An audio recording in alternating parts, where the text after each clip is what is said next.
صحاي تاريخ زشلما راق فتحي ددبيت الشما صحاي زيت عربة كل شعن قهو رايسمت كالميديا ددبيت النهو مسرتا حاجرة تقراي زرقاقت بأن مسرتا تكالات تعبر أما عدينا بالنرئين نحد هاجات تكالات هنا هاي تكالنا نحجز زعامة وراي سلازي ددبيت كتعنببن كتعبين شرحي طلاتنا كتصلمتن ددبيت نحجز أبلات ددبيت نخون ددبيت ميديانا لسان حزبنا ددبيت تيفي بعود كخمبت زعامة وراي ددبيت ميديانا ميديا حزب تقراي ددبيت ميديا حزب تقراي ددبيت ميديا حزب تقراي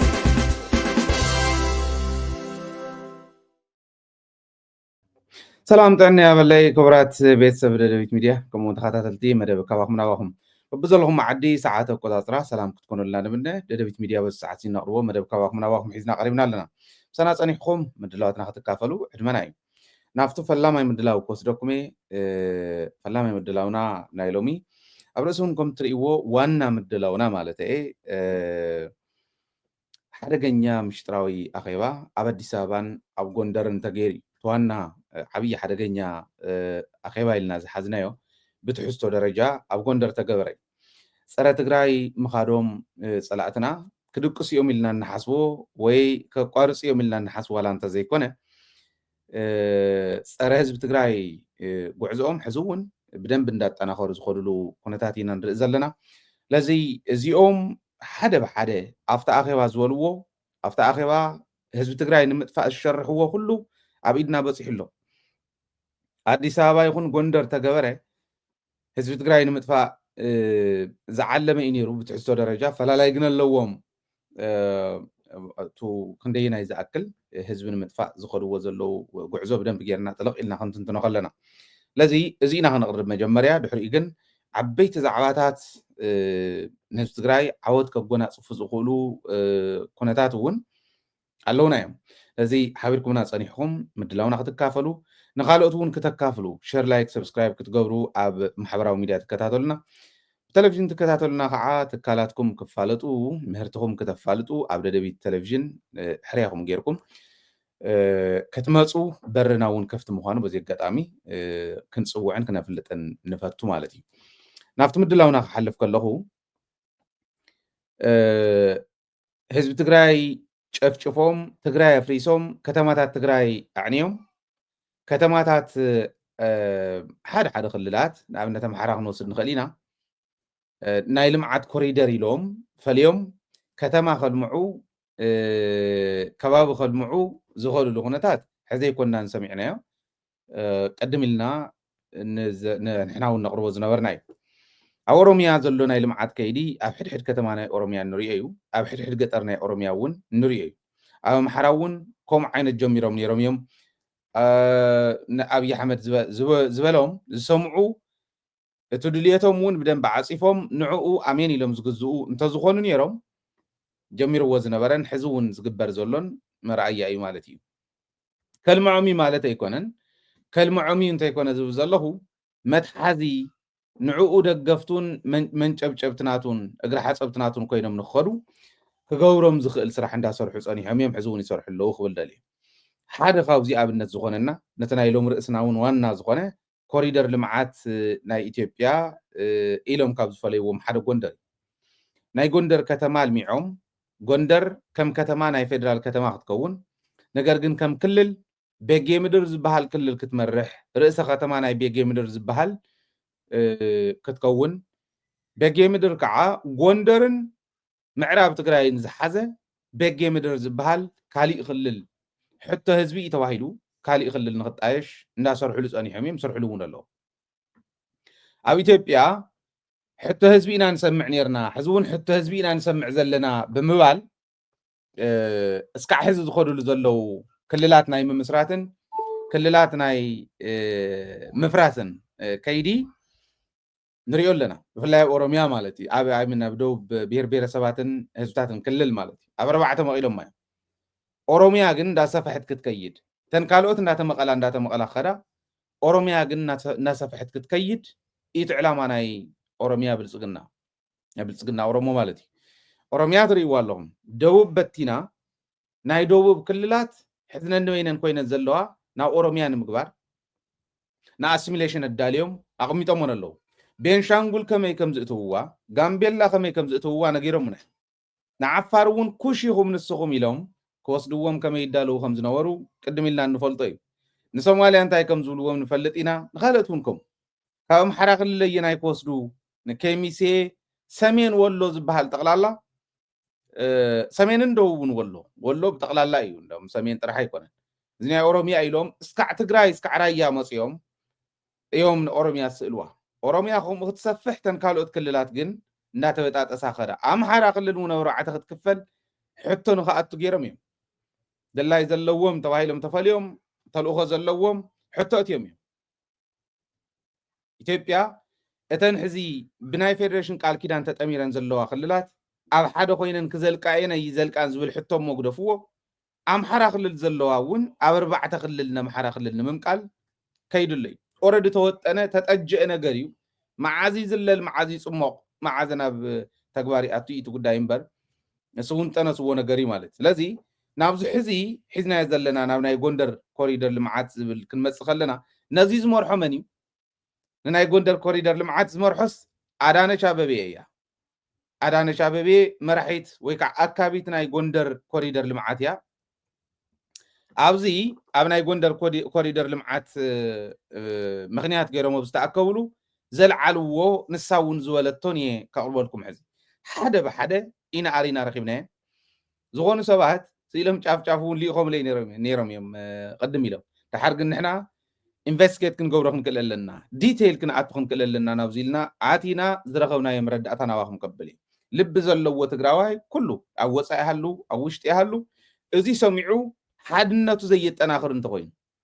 እዚ ሰሚዑ ሰራዊቱ ዘይድግፍ እንተኮይኑ እዚ ሰሚዑ ትግራይ ከይትፈርስ ብሓደ ኮይንና ከምቲ ዝገበርናዮ ኣብቱ መጀመርያ ዝነበረ 8 ወርሒ ክንገብር ኢና ዘይብል እንተኮይኑ ንዓዱ ንህዝቡ ንመንነቱ ንኽብሩ ዘይግደስ ህዝቡ ሕሊፉ ዝህብ ትግራዋይ ምዃኑ ክፈልጥ ክኽእል ኣለዎ ማለት እዩ ለዚ ኣዳነች ኣበቤ ዝኣከወት ኣኼባ ናይ ጎንደር ኮሪደር ልምዓት ክነፋጥን ሰብ ሃፍቲ ኣምሓራ ክትእከወለኩም ብዝብል እዩ ሰብ ሃፍቲ እያ ኣኪባ ሰብ ሃፍቲ ተኣኪቦም ሕቶ እውን ሓቲቶም መልሲ እውን ተዋሂብዎም ባዕሎም እውን ዘቕረብዎ ሪኩዌስት ሕቶ ዘቕረብዎ ከምዚ እንተዝኸውን ኢሎም ዘቕረብዎ መማረፂ ማለት እዩ ንሱ እውን ንክትግበር ገይራ ብደንቢ ክትግበር እዩ ካብዚ የትሒዝና ሓቢርና ክንሰርሓሉ ንኽእል ኢና ኢላ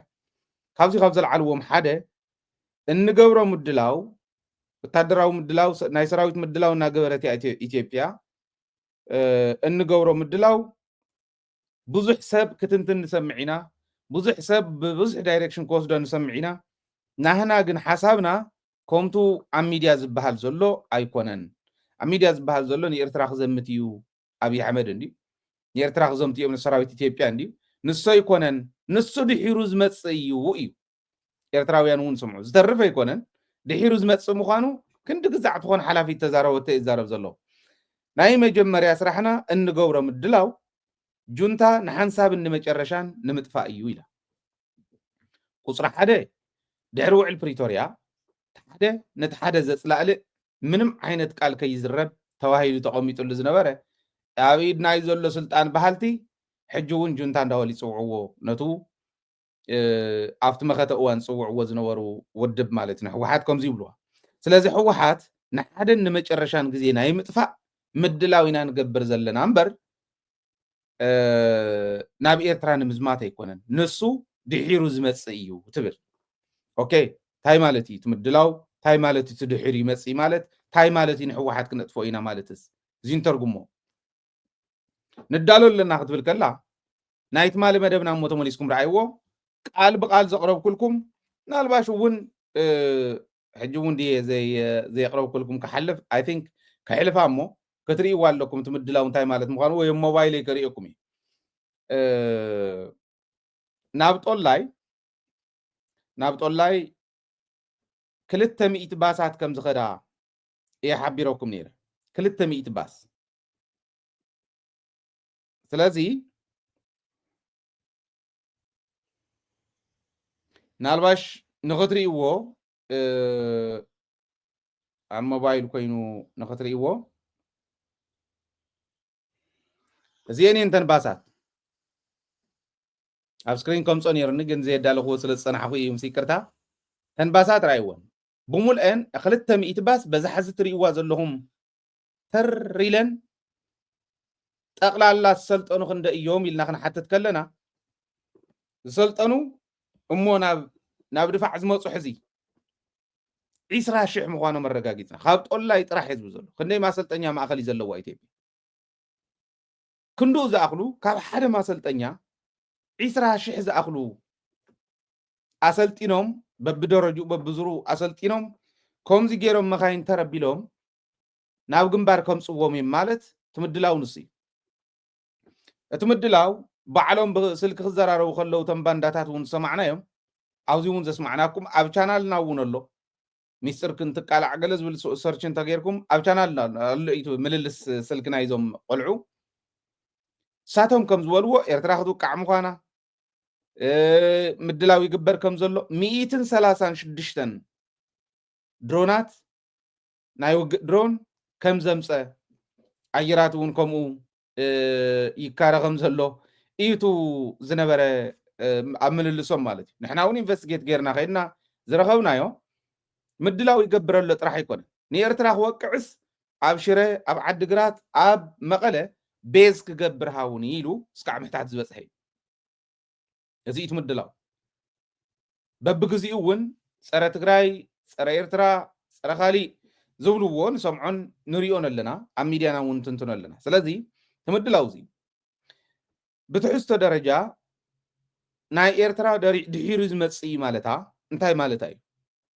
እዚ እውን እንዳበልና ዝመፃና እዩ እንታይ ኢና ኣለና ናይ ኤርትራ ክኽየድ ዝኽእል ዋርድያ ኮይና እስካዕ ሎሙ ትሕልዋ ዝነበረት ዓዲ ትግራይ ትበሃል ዓዲ ኣጥፊኢኻ እዩ ኤርትራውያን ዘይተረድእዎ ትግራይ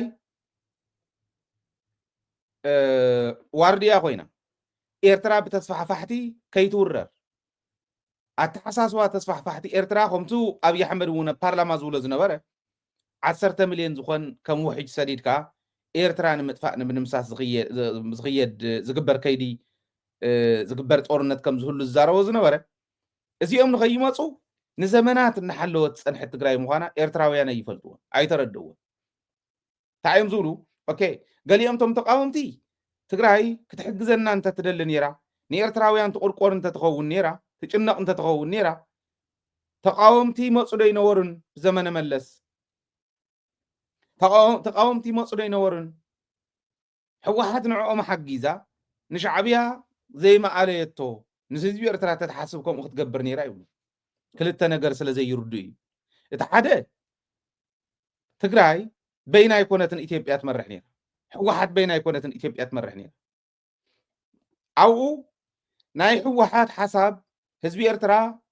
ናብ ኢትዮጵያ ይተሓወስ ወይ ባሕሩ ንኢትዮጵያ ይሃባ ወይ ንኤርትራ ንውረሮ ዝብል ካብ ህዝቢ ኤርትራ ድሌት ወፃኢ ክግበር ዝኽእል ነገር የለን ህዝቢ ንህዝቢ ክተጋጩ ከለኻ ክመፅእ ዝኽእል ናህና እውን ናቶም እውን ካብ ምጥፋእ ወፃኢ ካሊእ ተኣምር የለን ስለዚ ብሰናይ ድሌት ኤርትራውያን እምበር ብሓይሊ ዝግበር ነገር የለን ኢላ ትቃለስ ዝነበረት ሕወሓትን ንኤርትራ ክንዲ ዝሰደድና ወታደር ሰዲድና ዋይፕ ኣውት ንግበራ ድሕሪኡ ባሕርን መሬትን ንውረር ኢሉ ዝሓስብ ኢሉ ዝኸይድ ዝነበረ ኣተሓሳስባ ተስፋሕፋሕትን ሓቢሮም እዮም ተዓጅሎም ነይሮም ኣብዚ ግዜ እዚዩ ተቃወምቲ ደጊፋ ካሊእ ጌራ እንድሕር ከይዳ እንታይ ክኽሰት ዝኽእል ተኸቲሉ ክመፅእ ዝኽእል ነገር ይርዳእ እዩ ሕወሓት ህዝቢ ኤርትራ ብዘይ ድሌቱ ተወሪሩ ተጨፍሊቑ ክመፅእ ድሌት የብላን ክንብል ከለና ንምንታይ ዳ ዘይገበረቶ ኢሉ ኢሉ ናይ ዓሻ ዓይነት ፖለቲካ ትንተና ዝገብር ኣሎ ኣየነየን ሓሳብ እዮም ኣብ ሚዛን ተሰቂሎም ንኢትዮጵያ ነቲ ዝወሰደቶ ዓይነት ስጉምቲ ንክትወስድ ዝገበርዋ ዝብለ ይሓስብዎን መን እንታይ ይሓስብ ነይሩ ዝብለ ይርእዎ ፀላእቶም ተጋሩ ይገብሩ ዋላቶም ተቃወምቱ ማለት እዩ ዘይሓገዙና ይብሉ እንታይ ዓይነት ቻሌንጅ ነይርዎም ኣብ ኢትዮጵያ ግን ይርእዩ እቱ ናይ ህግደፍ ደጋፊ ድማ ትግራይሲ ዋርድያ ኮይና ኤርትራ ህልውና ንክቅፅል ኮርስ ኤርትራውያን እውን የተቃለሱን ኣይኮነን ዝብል ዘሎ ህልውና ኤርትራ ንክቅፅል ኢትዮጵያ ዓባይ ዓዲ እያ ኤርትራ ንከይጠፍእ ኤርትራውያን ንከይጠፍኡ ፖለቲካዊ ግዕዝኦም ግን ብፖለቲካዊ ውሳነ ንክእለ እንዳገበረት ዝመፀት ትግራይ ዋርድያ ኮይና ሓልያትና ትሕዚ ባሕርዶ ካሊእዶ ዝብልዎ ዘለው ኤርትራውያን እውን ተደናጊፆም ምስ ትግራይ ኮይና ኢና ምስ እከለ ኮይና ኢና ዲፌንድ ክንገብር ንክእል ኢሎም ዘውርይሉ ዘለው እዚዩ ረብሓ ትግራይ ጥቕሚ ትግራይ ዘይተረድኡ ዝፀንሑ ኤርትራውያን እዮም ከም ዝብል ዘለው ሕዚ ማለት እዩ ኣይተረድእዎን ፀኒሖም ንትግራይ ክጭፍጭፍዋ ከለው ዋርድኦም ምዃና ዘይምፍላጦም እዩ ዋላ እንዳፈለጡ እውን ዝነበሮም ቀይሚ ካፍቱ ሓቂ ካፍቶም መሬት ዘሎ ሓቂ ንላዕሊ ገይሮም ስለ ዝረኣዩ እዩ ዋርድኦም ይመጥፍዮም ዋርድዩ ዝቐትል በዓል ገዛ ገዝኡ ዝውረር ካሊእ ተኣምር የብሉን እዚኣ እዮም እናተፀበዩ ፀኒሖም ኤግዛክትሊ ታሕዚ ዝብላ ዘለኹ ኣዳነች ኣበቤ ብደንቢ ጌራ ኢላታ ሕዚ እንድዳለዎ ንጁንታ ሙሉእ ብሙሉእ ንምጥፋእ ሓደን ሓንሳብን ንመወዳእታን ለአንዴና ለመጨረሻ ጊዜ ለማጥፋት ነው ምድላውና ኢላ ጽቡቅ ደቂስ ዝጸንሕ የለን ኦኬ ታተ እንዳበልና ንጸንሖም ኣይኮንናን ንሕና እውን ክንዳለለና ክንብል ከለና ኣብ ደደቢት ኩሉ ግዜ ተሰምዕዎ ዝጎደለና ነዳሉ ሚድያ እንታይ ጎዲልዎ ነይሩ ህዝብ እንታይ ጎዲልዎ ነይሩ ሰራዊት እንታይ ጎዲልዎ ነይሩ ንብል ከም ዘይገድፉና ስለንፈልጥ እዩ ኣነባብራ እስራኤላውያን ኢና ክንነብር ክንብል ከለና ከም ዘይገድፉና ስለንፈልጥ እዩ ብቕልጽና ኢና ክንነብራ ተኸባብ እምበር ፎትዩ ዘንብረና የለን ኣባና ጥራሕ ተጀመረ እንተይኮነ እስራኤል እኳ እስራኤልስ ከምኡ ኮይና እያ ትነብር እዚ ፍለጥ ንብሎ ዘለና ትግራዋይ እዚ ለዚ መጀመርያ ትግራይ ከጥፍኡ ድሕሪኡ መንገዲ ምስተኸፈተሎም ኤርትራ ክኸዱ ትድልየቶም ምዃኑ ብደንቢ ብኣግባቡ ክንርድኦ ክንክእል ኣለና ኣብዚ ቃል ብቃል ዘለዓለቶም ከልዕል ሓደ ሕዚ ብሓይሊ ሰብ መንሚኖም እዮም ትብል ትግራይ እያ መንሚና ብሓይሊ ሰብ ትብላ ዘላ ሕዚ ብሓይሊ ሰብ መንሚኖም እዮም ስለዚ ኣብዚ ደኸምሉ ክንኣቱ ኣለና ኣብዚ ደኸምሉ ክንወሮም ኣለና ኣብዚ ደኸምሉ ሓንሳብን ንመጨረሻን ግዜ ክንገብሮ ኣለና ትብል ኩናት እንተገይሮም ክዕወቱ ድዮም ኣይዕወትን ፀኒሐ ክነግረኩም እየ ናተይ ርድኢት ከምኡ ግን ትብል ርኢኹም ንሕና ኣነ ስፔሲፊክሊ ካልኦት ኢሎሞ ኢሎም እንዲዮም ዘውሪ አንዳንድ ሰዎች አሁን ነው ጊዜው የኢትዮጵያ ሰራዊት ተዳክሟል ይላሉ ኢትዮጵያን ለመውረር ይፈልጋሉ ግን መልሲ አይደለም አይመስለኝም ነው እንዳለ ዝቅልል ዝነበረ አብይ ንባዕሎም ግን ሕዚኦም ተመናሚኖም ተጋርሞ ንውረሮም እዩ አይበልናን ኢሎም ክዛረቡ ክእሉ እንዲዮም ናይ ሕወሓት መራሕቲ አይወሉን ንሓቆም እዮም ኣነ ግን ይብል ኢትዮጵያ መሬትና ወሪራ ኦኬ ንምግበይ ንጀነራል ምግበይ ነቲ ጅግና ዝነቀፉ መሲልዎምስ ምግበይ ሃይለስ ምዕራብ ትግራይ ከምልስ ክልተ ግዜ መኩሩስ ኣከርካሪውን ተመቶ ተመልሷል ይብልና ሙንሕና ዲና ክንሰምዖ ንሱ ዓዱ ከምልስ ዝፅዕር ዘሎ ጅግና ምዃኑ ይነግሩና ኣለው ኢንዳይሬክትሊ ኦኬ ቡይና ንርድኦ ንሕና ምግበይ ሃይለ መኩሩስ ማንም ጀልፋፍ ወዲ ጀልፋፍ መሊሱ ወይልና ከዓ ኣይንሓስብን ዓያሾ ይኮንና ንሪኦ ስለ ዝኾንና ጅግናና ስለ ንፈልጥ ማንም ጎታት ተራ ዝማርኾ ጎታት ንምግበይ ሃይለ እቅድ ቅዲ ኹናት ምግበይ ሃይለ ክመልስ ኢለ ከዓ ዝኣምን ዓሻ ይኮንኩን ወንሪኦም ኮለና ናይ ኦሮሞ ናጽነት አርሚ በሻሓት ዝማርኾም ናይ አምሓራ ፋኖ በሻሓት ዝማርኾም ከም ምዃኑ ኮንሪኦም ኣለና ተናህና ሞግደፍዎ ትናይ ትግራይ ሞግደፍዎ ትናይ ሰብ ውሕጅ ዓይነት ማሪኽካ ተር ረቢልካ ንዓለም ዘርኣኻዮም ሞግደፎ ንሱ ግደፎ ትግራይ ፍሉጥ እዩ ኣብ ኦሮምያ ነው አምሓራን ዝማረኽ ዘሎ ኮዚ ኮይ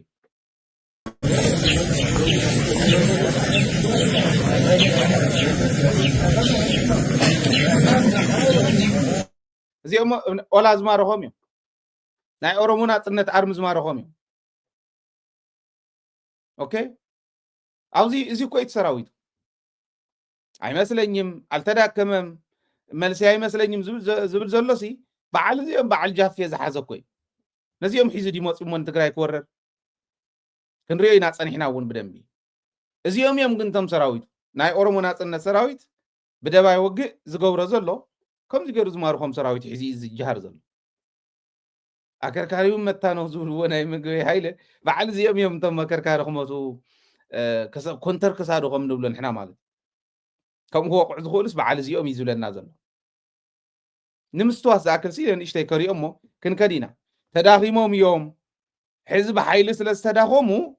ሕዚ ክንኣቶም ኣለና ትብል ዘላ ኣዳነች ኣበቤ ኣይመስለኝም ዝበሃል ሕዚ ኣይመስለኝም ናይ ጌታቸው መርቂኑ ዝሃበኩም መረዳእታ ሓተላን ግዛዕን ግሒጡ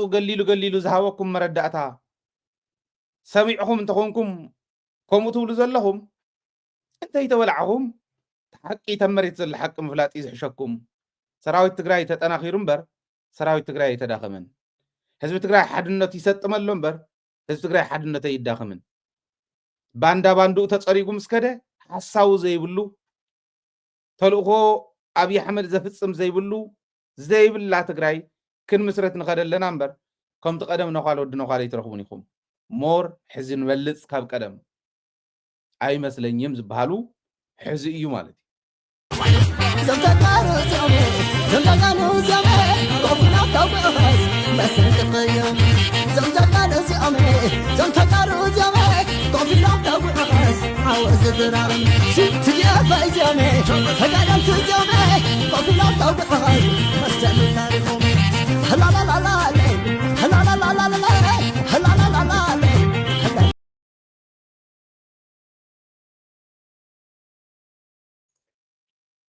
ስለዚ ተዳኺሞም እዮም ዝብል ናይ ኣዳነች ኣበቤ ኣይመስለኝም ኢለይ ኣለኹ ኣይመስለኝም ኣቲኹም ከምዚ እንድሕር ደሊኹም ምናልባሽ ከምዚ ጌርካ ተረቢልካ ፅባሕ ንጎ ንዕበሉ ቀይሕ መስቀል ተቐበሉና ውሰዱልና ኣብፅሑልና ናብ ዓዶም እንዳበልካ ዝስደድ ኣይክኸውንን ስለዚ ናብዚ ዝኣትው ሕዚ ተፀዊዑ ዝኣትው ምናልባሽ ዓርሶ ሓልዩ ኣሚኑ ሂወተይ ከጥፋእ ደልየ ኣለኹ ኢሉ ወሲኑ ዝኣቱ ሰብ ክኾን ክኽእል ኣለዎ ዝብል መልሲ ክህባ ይደሊ ጌታቸው ይፈልጦን ሓደ ፅቡቅነቱ ናይ ሰራዊትና ናይ ሰራዊት ትግራይ መራሕቲ ፅቡቅ ገይሮሞ ብፅቡቅ ሒዞሞ ብፅቡቅ መሪሖሞ ዝብሉ ኣነ ንጌታቸው ረዳ ሚስጥር ሰራዊት ትግራይ ንኸይፈልጥ ገይሮም ሕትም ኣቢሎሞ ሒዞማ ምኻዶም እዚ ዓብዪ ዓወት እዩ ሳላ ዘይፈለጦ ሰራዊትና በብ ከካብ ዘለዎ ከባቢ እንታይ ይሰርሕ ከም ዘሎ ስለ ዘይፈልጥ ከመይ ጠንካራ ሰራዊት ኣለና ስለ ዘይፈልጥ ኣብታ በረኻ ዝረኣዮም ታተልእኽኡ ዝፈፀመላ በረኻ ዝረኣዮም ተዘይኮይኑ ሕዚ እንታይ ኣለና እንታይ የብልናን ዘይምፍላጡ ጀጋኒኡኹም ፅቡቅ ጌርኩም ለዚ ንሱ ሰሚዕኹም ክትመፁ ትደልዩ ከዓ ይነግረኩም ኣለኹ እንታይ መፃኹም ሂወትኩም እንታይ ሰኣንኩም ክብሎም ደልየ ካልኣይ ዝበለቶ ህዝባዊ ድጋፍ የብሎምን ኢላ መን እቲ ህዝባዊ ድጋፍ ዘይብሉ ህዝባዊ ድጋፍ ዘይብሉ ዘበለ መራሒ እኳ ሃዲሙ ኸይዱ ህዝባዊ ድጋፍ ዘይብሉ መራሒ ትግራይ የለን ሕዚ ሰራዊት ትግራይ ህዝቢ ከመይ ከም ዝድግፎም ወፂኡ ኣብ ህዝባዊ ኮንፈረንስ ዝገለፀ ህዝቢ እንታይ ይብል ከም ዝነበረ ርኢኹም ኢኹም ሕወሓት እውን ክንፅልዋ ኢሎም ዋላ ብድኽመታ ክትንፀል ዝነበረት ውድብ ሞር ክትሰጥም ገይሮማ እዮም ተንኮል ፀላእቲ ምዃኑ ተረዲና ሕወሓት ደጊፍና እንወስዳ እነዝልቃ ውድብ እምበር ትፈርስ ውድብ ኣይኮነትን ስለዚ ህዝባዊ ድጋፍ ዘይብሉ ሃዲሙ ናባኹም ዝመፀ ጥራሕ እዩ ህዝባዊ ድጋፍ ዘይብሉ መራሒ የብልናን እዚ እውን ተረድእዎ እየ ዝብላ ሳልሳይ 20-35 ዝኾና ባሳት ብመዓልቲ ናብ ኣዲስ ኣበባ ንክመፅእ ንገብር ኣለና ኢና መዓልታዊ እያ ትብል ዘላ ካብ 20-35 ባስ ካብ ትግራይ መንእሰይ ንክመፅእ ንገብር ኣለና ናብ ኣዲስ ኣበባ እዚ መዓልታዊ እዩ እዚዩ ነቲ መንእሰይ ከም መናሙነ እዩ ትብል ትሪእዎ ዘለኹም ተተንኮል ፀላእቲ ኩሉ ግዜ ዝሕዝነኒ እዚ ኣብ ትግራይ እቲ መንእሰይ እውን ከስተኻኽሎ ዘለዎ ነገር ኣሎ እቲ መሪሕነት እውን ከስተኻኽሎ ዘለዎ ነገር ኣሎ እንተሎ ወለዲ መንእሰይ ናብ ስደት ክኸይድ ሙኻዕነ ኣዲስ ኣበባ መንእሰይ ናብ ስደት ክኸይድ ሙኻዕነ ስዑድን ናብ ሊብያን ናብ ካሊእን ነዚ ፈቂዱ ዝሰድድ ወላዲ ውሉዱ ክስእን ባዕሉ ፈቂዱ ዝገብሮ ዘሎ ምዃኑ ንሓዝ እቲ መንእሰይ ንኽብተን ተወዲቡ ንኸይሰርሕ ኣብ ስራሕ ፈጠራ ንኸይነጥፍ ስራሕ ፈጠራ ዝተዓደሉ ሰባት ዝፈጠርዎ እውን ኣብኡ ናይ ባዕልና ትካላት እናጣየሽና ኣብ ደቀቕትን ንኣሽትን ንኽዘምት ንኽወፍር ከይንገብሮ መንእሰይና ናብ ስደት ንሰደልና በቲ ሓደ ገፅ ብሱርት መንእሰይ ብዙሕ ትምህርቲ ዘድልዮ ምዃኑ ይርዳእኒ ንስዑዲ ምኻድስ እንታይ ማለት ምዃኑ እስካዕሎም ዘይርዳእ ስዑዲ ከይድካ ከም ቆፅሊ ሸምጢጥካ ገንዘብ ዝመፅእ መስሎ ኣውሮፓ ምኻድ ኣሜሪካ ምኻድ ኣውስትራልያ ምምፃእ ከምኡ እዩ ኢሉ ዝሓስብ ከምኡ ዝመስሎ መንእሰይ የለና ገና ዘይተቐየረ መንእሰይ የለና ዘይተቐየረ ማሕበረሰብ ኣለና እዚ ምቕያር ናህና እውን ብፍላይ ከዓ ናይቲ መሪሕነት እውን ይኾን ዘሎ ኣብ ዓዱ ዝቕየር ኣብ ዓዱ ዝለምዕ ኣብ ዓዱ ትካላት ዘቋቁም መንእሰይ ክህልወና ክኽእል ኣሎ ኣዲስ ኣበባ ክትከዱ ዋላ ክንድድላዮም ዘታለሉ እንተታለልኹም ከም ከልቢ ስጋ እናርኣዩ ናብ ድላዮም ወሲዶም ከጥርፍዎም እዚ ክትገብሩ የብልኩምን ዝኸዳ ስለ ዘለዋ ስለ ዝፈልጥ እዩ እዚ ጌጋ እዩ ናብ ስደት ዝኸይድ መንእሰይ እውን ጌጋ እዩ መንእሰይ ተወዲቡ ከይሰርሕ ሰኣን ዝድግፎ መንግስቲ ሰኣን ዝመርሖ መንግስቲ ዝረኽቦ ዘሎ መከራ ዝረክብ ተግባር ንሪኦ ዘለና ከዓ ናይቲ መንግስቲ ድኽመት እዩ እዚ እውን ክእረም ክኽእል ኣሎ ሳልሳይ ትብል ኣዳነች ሰራዊት እውን ክብትኑ ዝመደብናዮም ኣለዉ ትብል ንመን እያ መዲባ ዜር የሪኢኹም ኣብ ትግራይስ ሰራዊት ክብትኑ ዝተመደቡ መራሕቲ ሰራዊት ኣለዉ ማለት እዩ ከምኡ ትብለና ኣላ እየ ክብል እምበር ናይ ትግራይ መራሒ ሰራዊት ኮይኑ እዚ ዝሰምዕ ሰብ የለን ሓደ ግዜ ኣብ ራያ ዝገብርዎ ዘለዉ ናይ ምትላል ከይዲ በዓል ረዳኣ ሓለፎም ኣብ ካልኦት ከባቢታት እውን ዝገብርዎ ዘለዉ ሓደ ሰባት ናብ ዓፋር ወሲድካ ናብ ዓዲ ኣምሓራ ወሲድካ ናይ ምስልጣን እዚ ትእቅዶም እዩ ተሓሳቦም እዩ ሓስዮም ሓሰውቲ ባሊኳያት ምዃኖም ሓሰውቲ ምዃኖም ግን ብተግባር ትማል እውን ገሊፀልኩም እየ ንዓይ እኳ ንዓይስ ካብ ቤት ፅሕፈት ሕወሓት እዩ ዝወሃቦ ፅሑፍ ዝሰርሖ ዘሎ ኢሎም ክዛረቡ ዘይሓፍሩ ደናቑር እዮም ንሃይለስ ካብ ቤት ፅሕፈት ሕወሓት ክመፀሉ ማለት ንቤት ፅሕፈት ሕወሓት ስርሑ እንደያ ንዑ እንደተስኡ ትሕርኑ ኩለኹም እንዳበልኩስ ሃይለ ዝዛረቡ እንተዝሰርሑ ዳ ፅቡቕ እንዲ ነይሩ ከምቲ ትማል ዝበልክዎ ንገለ መራሕቲ ሰራዊት በቃ ምስ ብረቶም ሰራዊቶም መፅዮም ኢሎም ዝሕስብዎ ዝነበሩ እውን እዚ እንዲ እቲ ሓደ ናብ ሓራ መሬት ዓፋር ከይዱ ናብ ኣዲስ ኣበባ ከይዱ ዝተባሃለሉ ኣብ ኣርሚ 33 ኣዛዚ ኮር 331 ተጋዳላይ ንጉስ ገብረ ጨርቆስ ወይ ከዓ ኣቦይ እየ ኣብ ከተማ ነበለ ተረኸበ ዘለኹም ኣብ ኣሃዱ እስኪ ታይዳ እዩ ነይሩ ያኔለይ እንታሰፋ እና ዝረዝረት ስለዘለኻ ጠላእትና ክብልዎ ዝኽእሉ እዮም ክብልዎ ዝኽእሉ እውን እናወድኡ ስለ ዝኸዱ ዘለው ካሊእ እውን ዘይተወድአ ኣማጢጦም ክኸድዎ ይኽእሉ እዮም ኣነ ከም ሰራዊት ትግራይ ኣብ ኣሃድየይ ኣብ ስርሐ እየ ዝርከብ ብኻልኣይ ደረጃ ከምኡ ዝበሃል ዘሎ ምክንያት እውን ናይ ባዕሉ ሰብ ሰኢልካ እናሰፋፋሕካ ናብድሓ ምኻድ ስለ ዝለመደ ተዘይኮይኑ ብዙሕ ናብ ሓራ መሬት ዓፋር ዝበሃል እኳ ሓራ መሬት ድዩ ናይ ሓደጋ መሬት ድዩ ናይ ባዕለይ ክስታይ ክህልወኒ ይኽእል እዩ እንታይ ማለት ምዃኑ እውን ኣይተረድአንን ንምንታይ ከ እየ ናብኡ ዝሓስቦ ምክንያት እንታይ እዩ እንዳይ እቲ ዘሕስብ ዘሎ ሰብ ባዕሉ ይተንትነለይ ዕላምኡ እውን እንታይ እዩ ኣካይድኡ እንታይ እዩ ዝርድአን እውን እስካዕ ስለ ዘይኮነ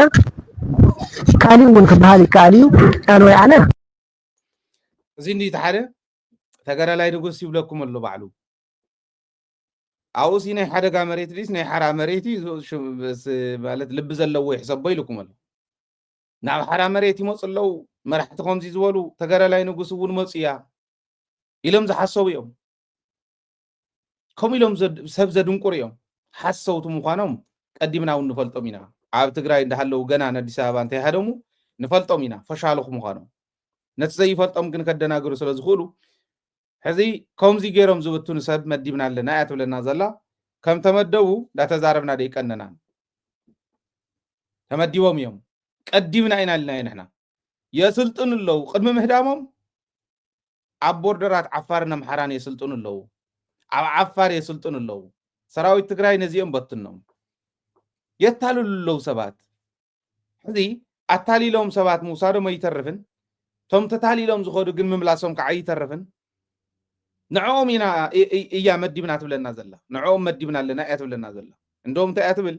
እሾሁን በእሾህ ክብለኩም ቀኒ ምናልባሽ ሰሚዓት ነድያ ንዓይ ወይስ ኣመሎም እዮም ዝገብሩ ዘለዉ ልምዶም እዮም ዝገብሩ ዘለዉ ባዕሎም ከምኡ ይብሉ ስለ ዝብል ዝነበርኩ እሾሁን በእሾህ ይላል ያገሬ ሰው ሰራዊት ትግራይ ኣፍሪስና ኣብ ዓፋርን ኣብ ዓዲ ኣምሓራን ወዲብና ፍላይ ኣብ ዓፋር ወዲብና ናብ ትግራይ መሊስና ክንእትዎ ኢና ትግራይ ክወርር ንሰራዊት ትግራይን ንሕወሓትን ከጥፍእ ክንእትዎ ኢና እያ ትብል ህዝቢ ትግራይ ከጥፍእ ማለት እዩ ምንም ጥርጥር የብሉን ቃል ብቃል ክነቕምጦ ንኽእል ኢና ማለት ትርጉሙ ንሱ ምዃኑ ጁንታ እንዳወላኣትዮም ወያነ እንዳወላኣትዮም ንህዝቢ ትግራይ ዋጋ ክፊሎም ኣብቱ ውቅዒት ክመረም ከሎ ሃዲሞም ከም ዝኸዱ ብተግባር ስለ ንፈልጥ እንታይ ይብሉ ከም ዘለዉ ይርዳእና እዩ በጀትም ያዝ እናደርጋለን ኢላ ባጀት ክንሕዝ ኢና ባጀት እውን ክንሕዞ ኢና ኣብዚኣ እውን ክልተ ነገር ከቕርብ ባጀት ክሕዙ ምዃኖም ኣሉላ ይነግረና ነይሩ ስለዚ ኣሉላ እውን ኮሚኒኬት ተገይሩ እዩ ማለት እዩ ባዕለይ ማለት የተሓሕዝ እየ ዘለኹ ባጀት ክሕዝኦም መድሓኒት ክሕዝኦም ከምዚ ክገብሩ እዮም ይብለና ነይሩ ተነጊሩሎ ማለት እዩ ግን ነዚ እውን መፍትሒ ቅሚጥናሉ ኢና ንሕና መፍትሒ ቅሚጥናሉ ኢና እንተገይሮሞ ወረዳታት ብስስዐ ነባዕሎም ንጅብኦም ንኸሽዖም እንተዘይሓሲቦም ወረዳታት ተገይሮሞ መፍትሒ ኣለዎ መፍትሒ እንታይ እዩ ካብ ወረዳታት ተኣከበ እዩ ናብ ክልል ዝኸይድ ካብ ክልል ዝኽፈል እዩ ናብ ፌደራል ዝኸይድ ንሕና ትግራይ ንእሽተይ ኮይና እንተላ ብስፍሓት መሬት ብበዝሒ ህዝቢ እውን ውሕድ ሪሌቲቭሊ ካብ በዓል ኦሮሞ ካብ በዓል ኣምሓራ ዝወሓደ ኮይኑ እንዳሃለወ እቲ ዝበዝሐ ግብሪ ዝኸፍል ዝበዝሐ ናብ ፌደራል ትእቱ ክልል ትግራይ እያ እዚ መራሕቲ ይፈልጥዎ እዮም ብደንቢ ንምንታይ ናብኡ ንእቱ ጉዳይና ምስ ፈፀምና ኣብ ወረዳ ዘሎ መንግስቲ እዩ ኣብ ጣብያ ዘሎ መንግስቲ እዩ ዝተኣከበ ግብሪ ኣብቲ ጣብያ ነፍቲ ወረዳን ኢንቨስት ክግበር ዝግብኦ ኢንቨስት ተገይሩ ምስ ተወድአ ተረፈ እንተሃሊ ናብ ክልል ይኸይድ እታ ክልል ናብ ኣዲስ ኣበባ ተረክቦ ግብሪ የለን ካብ ትግራይ ዝኸይድ ሃፍቲ ይኹን ገንዘብ ክህሉ የብሉን ሓደ ንሕና ዲፋክቶ ኮይና ዓርሰና ነመሓድር ዘለና እምበር ፌደራል መንግስቲ ዝሃበና ነገር የለን ካልኣይ ክንሕዞ ኢና ባጀትኩም ይብሉ ኣሎ ሂብናስ ካብቲ ዝሃብናኩምስ ቆንጢርኩም ሃውና ንብል ንገርም ዓዲ ኮይና ንገርም ህዝቢ ኮይና ክስራሕ ይከኣል መስራሕ ኣለዎ ክንድዚ ኢትና ክበሃል ክንጭብጨወሉ ገንዘብ ናብ ክልል ክንድዚ ኢቱ ክበሃል ናብ ክልል ክሰድድ ዝህንደድ ናይ ወረዳ መራሕ እንተሃልዩ ደንቆሮ እዩ ኣውርድዎ ንፅባሒቱ ቤት ምክሪ ከውርዶ እዩ ዝግባእ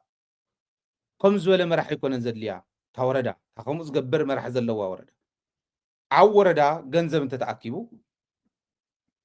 ኣብ ባዕለፍቲ ወረዳ ልምዓት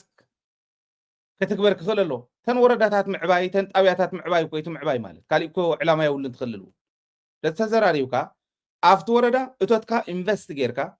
ተረፈ እንተሃሊካ ክትህብ ትኽእል ኢኻ እንተዘይሃልዩካ የብለይን ምባል ብፍላይ ሕዚ ከምኡ ጌርና ክንከዶ ንኽእል ኢና ሪሶርስና ሃብቲ ተፈጥሮና ፍጹም ከይወፅእ ምግባር ይከኣል እዩ ትካላት እውን ኣብ ትግራይ ዘለዋ ትካላት ፕሮሰስ ጌረን ናይ ትግራይ ወርቂ ንደገ ኤክስፖርት ጌርና ካብ ዝበሃል ፕሮሰስ ጌረን ጎዋጉብ ጌረን ናይ ትግራይ ጎዋጉብ ናይ ትግራይ መስቀል ናይ ትግራይ ቀለበት ጌርካ ሰሪሕካ ትሸጦ እንታይ ክትገብሩ ኢኹም ናብ ፌደራል ትሰድዎ اي نحن كو فيدرال سلازلنا بفيدرال زمحدرن بغزع زمحدرن تبل افيدرال نحن يلنا ناي فيدريشن قال كيدا اندحر فريسو اتحق منغست اندحر تطحيسو مريت تግራይ ወሪሮም ሕገ መንግስቲ ጥሒሶም ናይ ፌደሬሽን ቃል ኪዳን ክሂዶም ዝኸዱ ምስ ዘለው ሓይልታት ሓቢርና ስለ ዘለና ኢልካ ተሓስብ እንተኾንካ ንስኻ ኢኻ ንህዝብካ ተብልዑ ዘሎ ስልጣን ንምቕፃል ከምኡ ዝበሃል ነገር የለን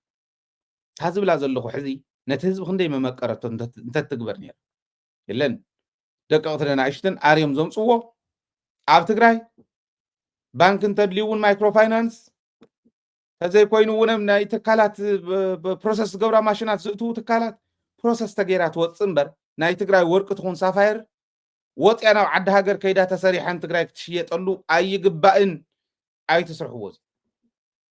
እዚ ብምግባር ክንሕዞ ንኽእል ኢና በጀት ያዝ እናደርጋለን ዝወለቶ ክምለስ ዝኽእል ስለ ዝኾነ እዛረቦ ዘሎ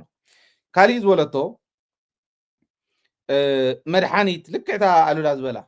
ሪኹም ከመይ ገይሮም ኮሙኒኬት ገይሮም ምዃኖም ነዞም ከም ዝበሉ ባንዳታት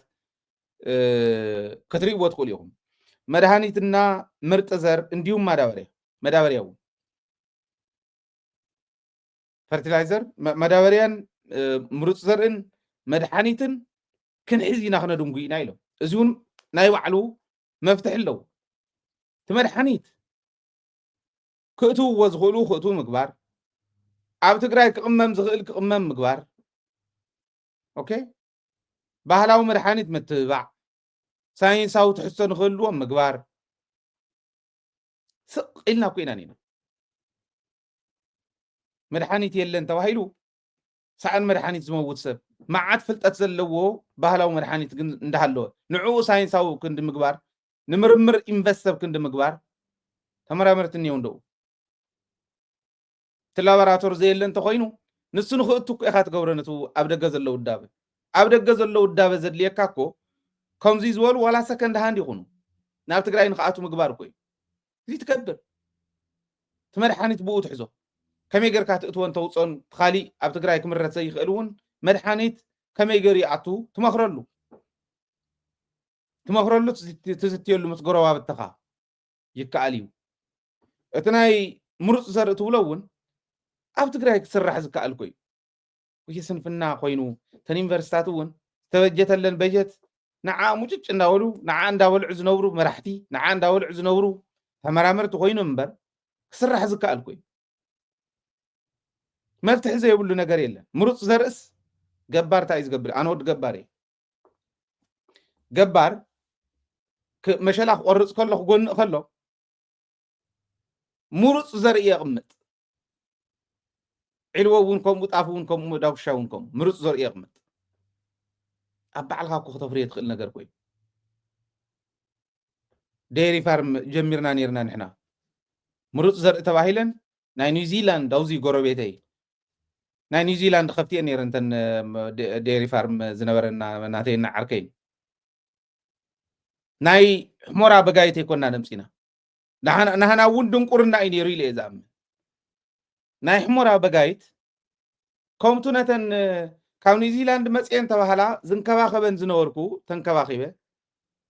ሓኻይም ክከታተልዎን ዝገብሮ ዝነበርኩ ተኸታቲለ እንተ መጊበየን እንተ ተንከባኺበየንን ልክዕ ከም እንተኾነ ዝበለፀ እንተ ዘይኮነ ግን ልክዕ ከም እንክባን ይኽእል እየ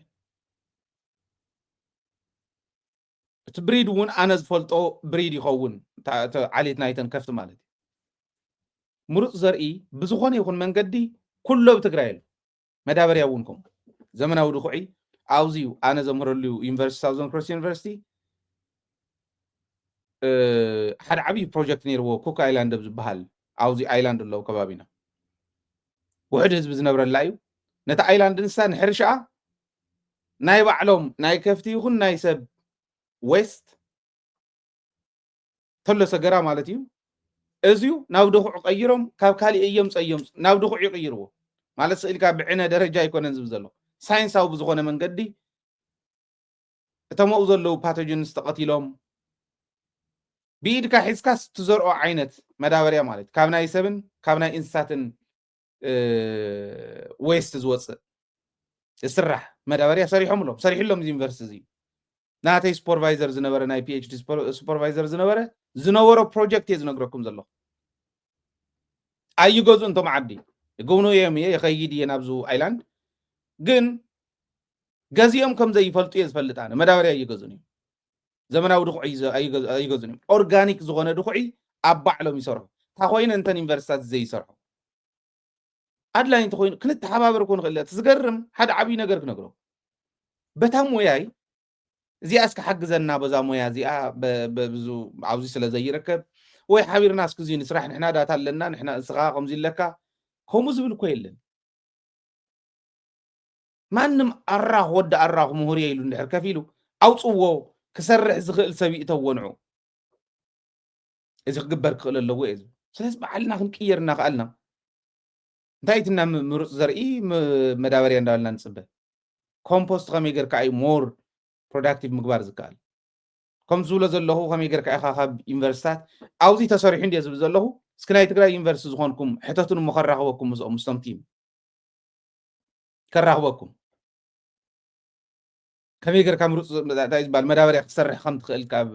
ሽንቲ ቤትን ካሊእን ሽታ ብሽታ ገይሩ ከተማታት ካብ ዘበላሽወን ውፅኢት ዘለዎ ምዃኑ እየ ዝነግረኩም ዘለኹ ክስራሕ ይከኣል እዩ ክስራሕ እንድሕር ተደልዩ ንዕኡ ክመርሕ ዝኽእል እምሮ ግን የድሊ በዓል እዚኦም ክቕልዱልና ኣዳነች ኣበበ ትቕልደልካ በዓል እዚአን ዝቕልዳሉ ግዜ በዓል እዚአን ፖለቲከኛታት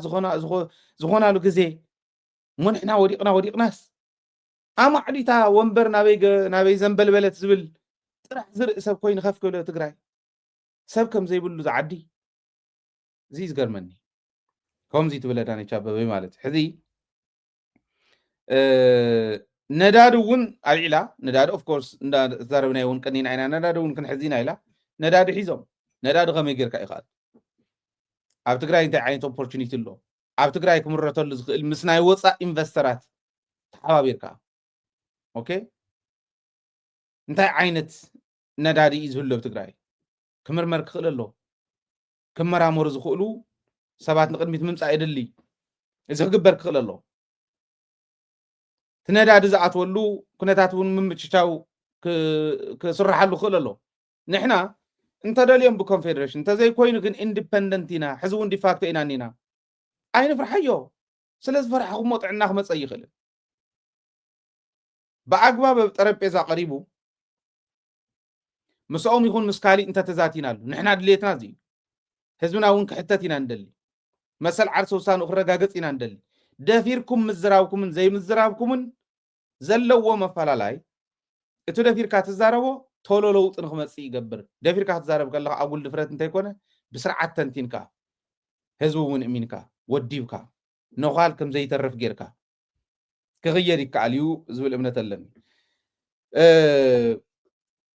ሃብቲ ትግራይ ካብ ውሽጢ ንክወፅእ እምበር ካብ ደገ ዝኣቱ ክህሉ የብሉ እዚ ክልተ ጥቕሚ ኣለዎ ኢለ እያ ተቕርቡ ሓደ ሃብቲ ትግራይ ካብ ውሽጢ ክወፅእ ከሎ ካብ ደገ እውን ዝኣቱ ዘየሎ ክኸውን ከሎ ብድኽነት ኦኬ ዝተበሳበሰት ዓዲ ምፍጣር ይከኣል እዩ ኣባና ዲፐንደንት ዝኾነ መሪሕነት ምፍጣር ይከኣል እዩ ትብል እቲ ሃብቲ ክወፅእ ከሎ ነንባዕሎም ክባልዑ ክገብሮም እዩ ኣይኮነን ዝብሉ ትክክል ኣይኮነን ዝብሉ እውን ክርከቡ እዮም ትክክል እዩ ዝብሉ እውን ክርከቡ እዮም ስለዚኦም ነንባዕሎም ንምብላዕ ክኸውን እዩ ሃብቲ ክወፅእ ከሎ እምበኣር ንዓይ እውን ንእሽተይ ኢለኩምን ዝብል ዓሻ ደንቆሮ እውን ክህሉ እዩ ከምቲ በዓል ጌታቸው ዝገብርዎ ዝነበሩ ማንም ጀልፋፍ ኣትዩ ናብ ስልጣን እዚ ክገብር ዝኽእል ስርዓት ዘለዎ ሰብ ከይኣቱ ስለ ዝኽልክሉ ማለት ስለዚ እዚ ይብሉ ካሊእ ህዝብና ህወሓት ህዝብን ህወሓትን ክነፃፅል ኢና ትብል ክነፃፅል ኢና እዚ ነገሩን ያቀለዋል ከምዚ እንድሕር ተገይሩ ነቲ ነገር ከቕልሎ እዩ ነቱ መፂና ክንበልዖም ኢና ዝብልዎ ዘለዉ ከፍጥኖ እዩ ነቲ ድሕርየና ዝብላዕ ንኤርትራ እውን ከፍጥነሎም እዩ ህዝብን ህወሓትን ምፍላይ እታ ቀንዲ መሳርሒ ኢሎም እዮም ዝወስድዋ ቅድሚ ሕዚ እውን ይብልዋ ነይሮም በዓልቲ ኤርምያስ ዝበሃል ገዝኡ ከም ማሓደር ዘይኽእል ሓደ ገፍጫል መስፈሪ ውዒ ዝመስል ኣፍ ዘለዎ እስካዕ ንተቐደደ ሰብ ኣሎ ንሱ ይብሎ ከም ዝነበረ ህዝብን ህወሓትን ምፍላይ እታ እንኮ ስራሕያ ይብል ነይሩ ኤግዛክት ለብዚ ደጊማት ተሳቡ ኣብዚ ደጊማት نزيو حوحات مالت تاي مالت يا دخومات اللو تمرار حد دخومات اللو استغاخلوا ومنتم ناي حوحات مرحتينا تقولوا دخومات ببرتعات كيرو قبل الحزب تشتشه إلكا ينبر من كل جزء اوكي دحن زولص اندام صخاي حوحات عبايه 50 عمت غيرا قالت ازول له 50 عمت عدمه يكونن حصير ينودب 300 400 عمت زغبر ودبات بتري العالم كوميل كان ክትዛረብ ክትሓፈር ክትገለለክ የለውን ዝኽእሉ ንቅድሚት ከተምፅ ኣለዋ እንተይልና ግን ትርጉም ዘለዎ ዘረባ እዩ ስሩውን ትርጉም ዘለዎ ለውጢ ከምፅእ ዝኽእል ስለ ዝኾነ ማለት ስለዚ እዚኡ ክሓስብሉ እዩ ዝግባእ ህዝብን ሕወሓትን ምንፅፃል ግን ኣይከኣልን ሕዚ እውን ኣይከኣልን ሞር እንዳጠበቐት ክትከይድ ህዝቢ እንዳደገፋ ክኸድ ተዘይኮይኑ ኣይከኣልን ዝብል እምነት እዩ ዘለኒ ካሊእ ምዕራብ ትግራይ የአሁኑ ቀይ ባህራችን ነው ዋናው እስኪደርስ ድረስ ትብል እዚቱ ድሒሮም ኤርትራ ክንወቅዕና ትብሎ ዘላ ዋናው ቀይ ባህር እስኪደርስ እስክናስመልስ ድረስ ምዕራብ ትግራይ ለአሁኑ ለጊዜው ቀይ ባህራችን ነው ለዚ ምዕራብ ትግራይ መሊስና ይንህብን እያ ትብል እዚኡ ክንረአይና እዩ ክበሃል ዘለዎ ስኹም ሓዝዎ ንሕና ከዓ ክነምልስ ኢና ንብረትና ማንም ወሲድዎ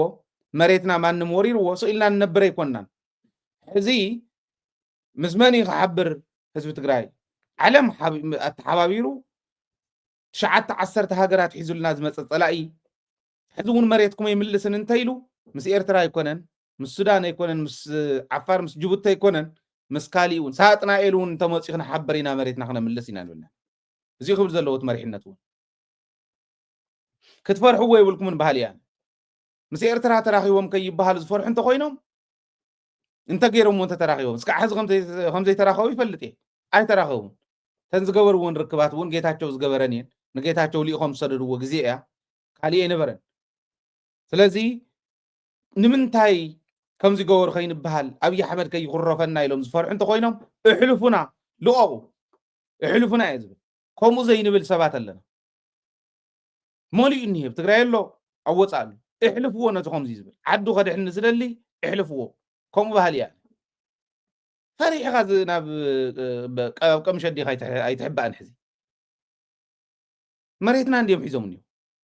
مقبي هاي المريت كم اللي دليس أكركاريو مليسنا يلوم زينا زوج الكاس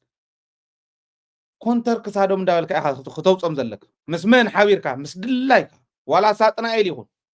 راح المريت تقرأ كم اللي سيلي مسا كجبر كغلله مريت تقرأ يحيزون نعم تقرأي كأتو زغل شقت كالكيلوم تقرأي كنبسها بسينا يلوم مانم قوتات كمز حزة تزارو زلا يلوم تزاري ومسي كمز عنت بوليتيكان دا صرحس كيولنا إلنا سخن بالحزون مش شعبية يكونن مسكاليون كحبر دلوك خون خلالو مريحنا تقرأي بحاليا كم خلو خلو عند حريلكم بارو زين قورد أخبها القلل شيء يكونن ويان غنطف فينا يلوم إرترا غنطف فينا يلوم زبل حد شو يكونن أوريدي تنفلت أيو تدقمو زلا أو مهلاو من السمجن نحنا كم كركر بشنشل ناو تطوز دنا سلا زخون علوم يزبل إمنة اللني كستاوسكم دو حزي كنطف أمينا نورا غيهلو جنتا غنطف فينا تولا زلا دانيال كبرت كون غيرناني تازمينيا متبال دسيت عليك بدو أستراليا متجي የታዝሜኒያ ጎሳዎች አንድ ሰው ሲቀር አጥፍተዋቸዋል አንድ ሰው ነው ለዘር ተርፎ የነበረው አንድ ሰው በሙሉ ያጥፏቸው ይሄን በማጥፋት ብቻ ነው ወያኔነት የሚባለውን በሽታ ከዚህ በፊት እንዳልኩት ከሶስቱ ነገሮች ስናጠፋው ብቻ ነው አንድ በአካል እንዳይኖር ሁለት እንዳስተሳሰብ ወያኔነት የሚባል አስተሳሰብ መኖር የለበትም እንዳስተሳሰብ ራሱ ሰዎች ወያኔ ሲሉ በስማ መባል አለበት ማንም ሰው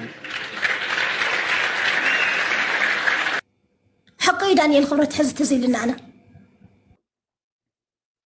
صبو نزي انا ونقريبه يوم دانيال كبرت حقوري وياني النت مالت حوحات النت مالت دي حوحاتك وحنت مقلتيتنا وياني ሕወሓትነት እንተዝብል ነይሩስ ብስሩ ሕወሓትነት ክጠፍእ ኣለዎ ሕወሓት ዝበሃል ክእረይ ኣለዎ ማለት ትዝእረመን ድዩ ትግራዋይ ደይኮነን ከምዚ ዝበላ ዝዛረብኦ ዘይፈልጣ ማንም ተራ ሶሻል ሚዲያ ዘምፀን መዓት እንድየን እዚአን ከምዚ ውሕጅ ጓሓፋት ሒዙ ዝመፅእ ጓሓፋት እየን እዚአን ትዛረቦ ዘይትፈልጥ ኣብ ሶሻል ሚዲያ እውን ክትወፅእ ዘይግባኣ ሰብ ማለት ኣነ ከምቲ ንሳት ብሎ ትፃረፍ ትውዕሎ ክትፃረፈ ኣይደልን ንሚድያና እውን ትምጥን ኣይኮነትን ግን ሓቁ እዩ ምባላ ህዝቢ ክሰምዖ ምእንታን ኢለ ህዝቢ ትግራይ ዝረኣየስ ወያነ ማለት ናይ ግዛእን ባህሊ ትግራይ ታሪክ ትግራይ እዚ ይጥፋእ ማለት እዚ ክትሪኡ ከለኹም በስመ አብ በሉ ማለት ትግራዋይ ክትሪኡ ከለኹም በስመ አብ በሉ ማለት ሓቁ እዩ ትብለና ኣሎ ከምዚ ዝበሉ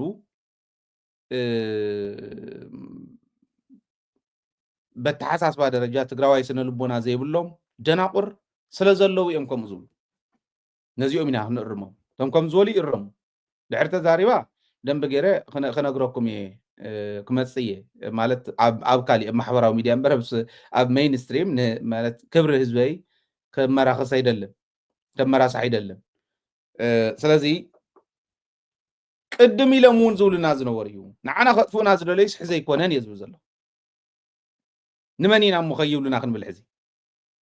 ሳቶም ከይቅየሙና ንብሎምስ ኣየኖት ፅቡቅ ዝሰርሑልና ፅቡቅ ዝምነዩልና ሰባት ከይቅየሙና ኢና ንፈርሕ ዘለና ነቲ መሪሕነት እየ ዝብል ዘሎ ሃይለ ፈሪሕ ይፈልጥ ከማይ ዝበለ መንእሰይ እውን ዝፈርሕ ኣይኮነን ክንዲ ፅፍሪ ተኣክለ ይርኦምን ኣነ ዋላ ሸሓት ይኹኑ ሚልዮናት ይኹኑ ቢልዮናት ይኹኑ ብዘይ የግድስ ትርጉም ዘለዎ መሰረት ዘለዎ ዕላማ ሒዝካ መፂኻ ኢኻ ህዝቢ ተሽንፍ ትኽእል እምበር መሰረት ዘይብሉ ዕላማ ሒዙ መፅዩ ንህዝቢ ትግራይ ከሽንፎ ይኽእል ርኢና እዮም እኮ እቶም ውሕዳት ሕፍኒ ዘይመልኡ ዝብሉና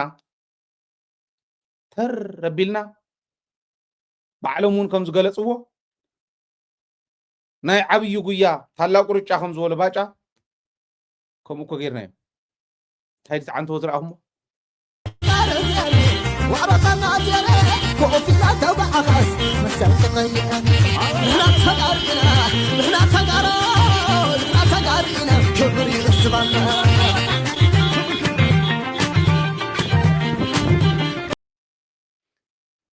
ዝውዳእ ኣይኮነን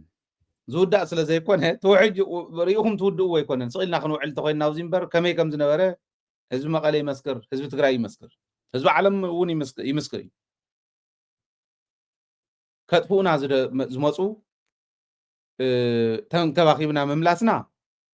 ሓደ ኢልና ኣለና ካልኣይ ክደግም እንተመፂ ግን እንታይ ክኸውን ከም ዝኽእል ክፈልጥ ክኽእል ኣለዎ ዕሪና ክንነግሮም ኢና ብቋንቋኦም ክንነግሮም ኢና ንመፆ ኢና ብካሊእ ግዜ እዚ እዩ ስለዚ እዚ ትብል ግን ዝብትኑ ሰባት ከምዚ ዝብሉ ሰባት ኣለው ደናቁር ስለ ዘለው ውሽጥን ዝገዝእዎም ስለ ዘለውን ተገዛእቲ እንታይ ዝብሎም ተገድላይ ሓጎስ ቂመኛ ወንጀለኛ ተስፈኛ ስለ ዘለው እዩ ይብል እዚኦም ሰለስተኛ እዩ ዝብሎም እዚኦም እስካዕ ዘለው ንዕኦም ክጥቀሙኹም ክሪኦም ፀላእቲ ንሱ እዩ ዝብለና ዝነበረ ዳንኤል ንሱ እያ ትብለና ዘላ ዳነች ኣብዚ ከዓ ርኢና እዮም ሕዚ ታሕዚ ትዛረብ ዝነበረት ከምኡ ዝበሉ እንታይ ይብሉ ከም ዘለው ዘይፈልጡ ግልፂ ኢሉ ሶሻል ሚድያ ዘምፆም ጓሓፋት ከምኡ ስለ ዘለው እዩ ኣብዚ ዓቕሚ ዘለዎ ኣመራርሓ እውን ከይመፅእ ክንገብር ኢና ትብል ልብ በል አቅም ያለው አመራር እንዳይመጣ ማድረግ ነው ትግራይ ክትምለስ ከም ትኽእል ናብ ንቡር ክትመጽእ ከም ትኽእል መንነታ ክብራ ክትረጋግጽ ከም ትኽእል ትግራይ ይፈልጥ እዮም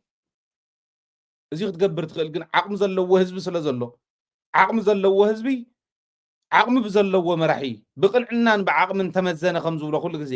ከምኡ እንድሕር መጽዩ ትግራይ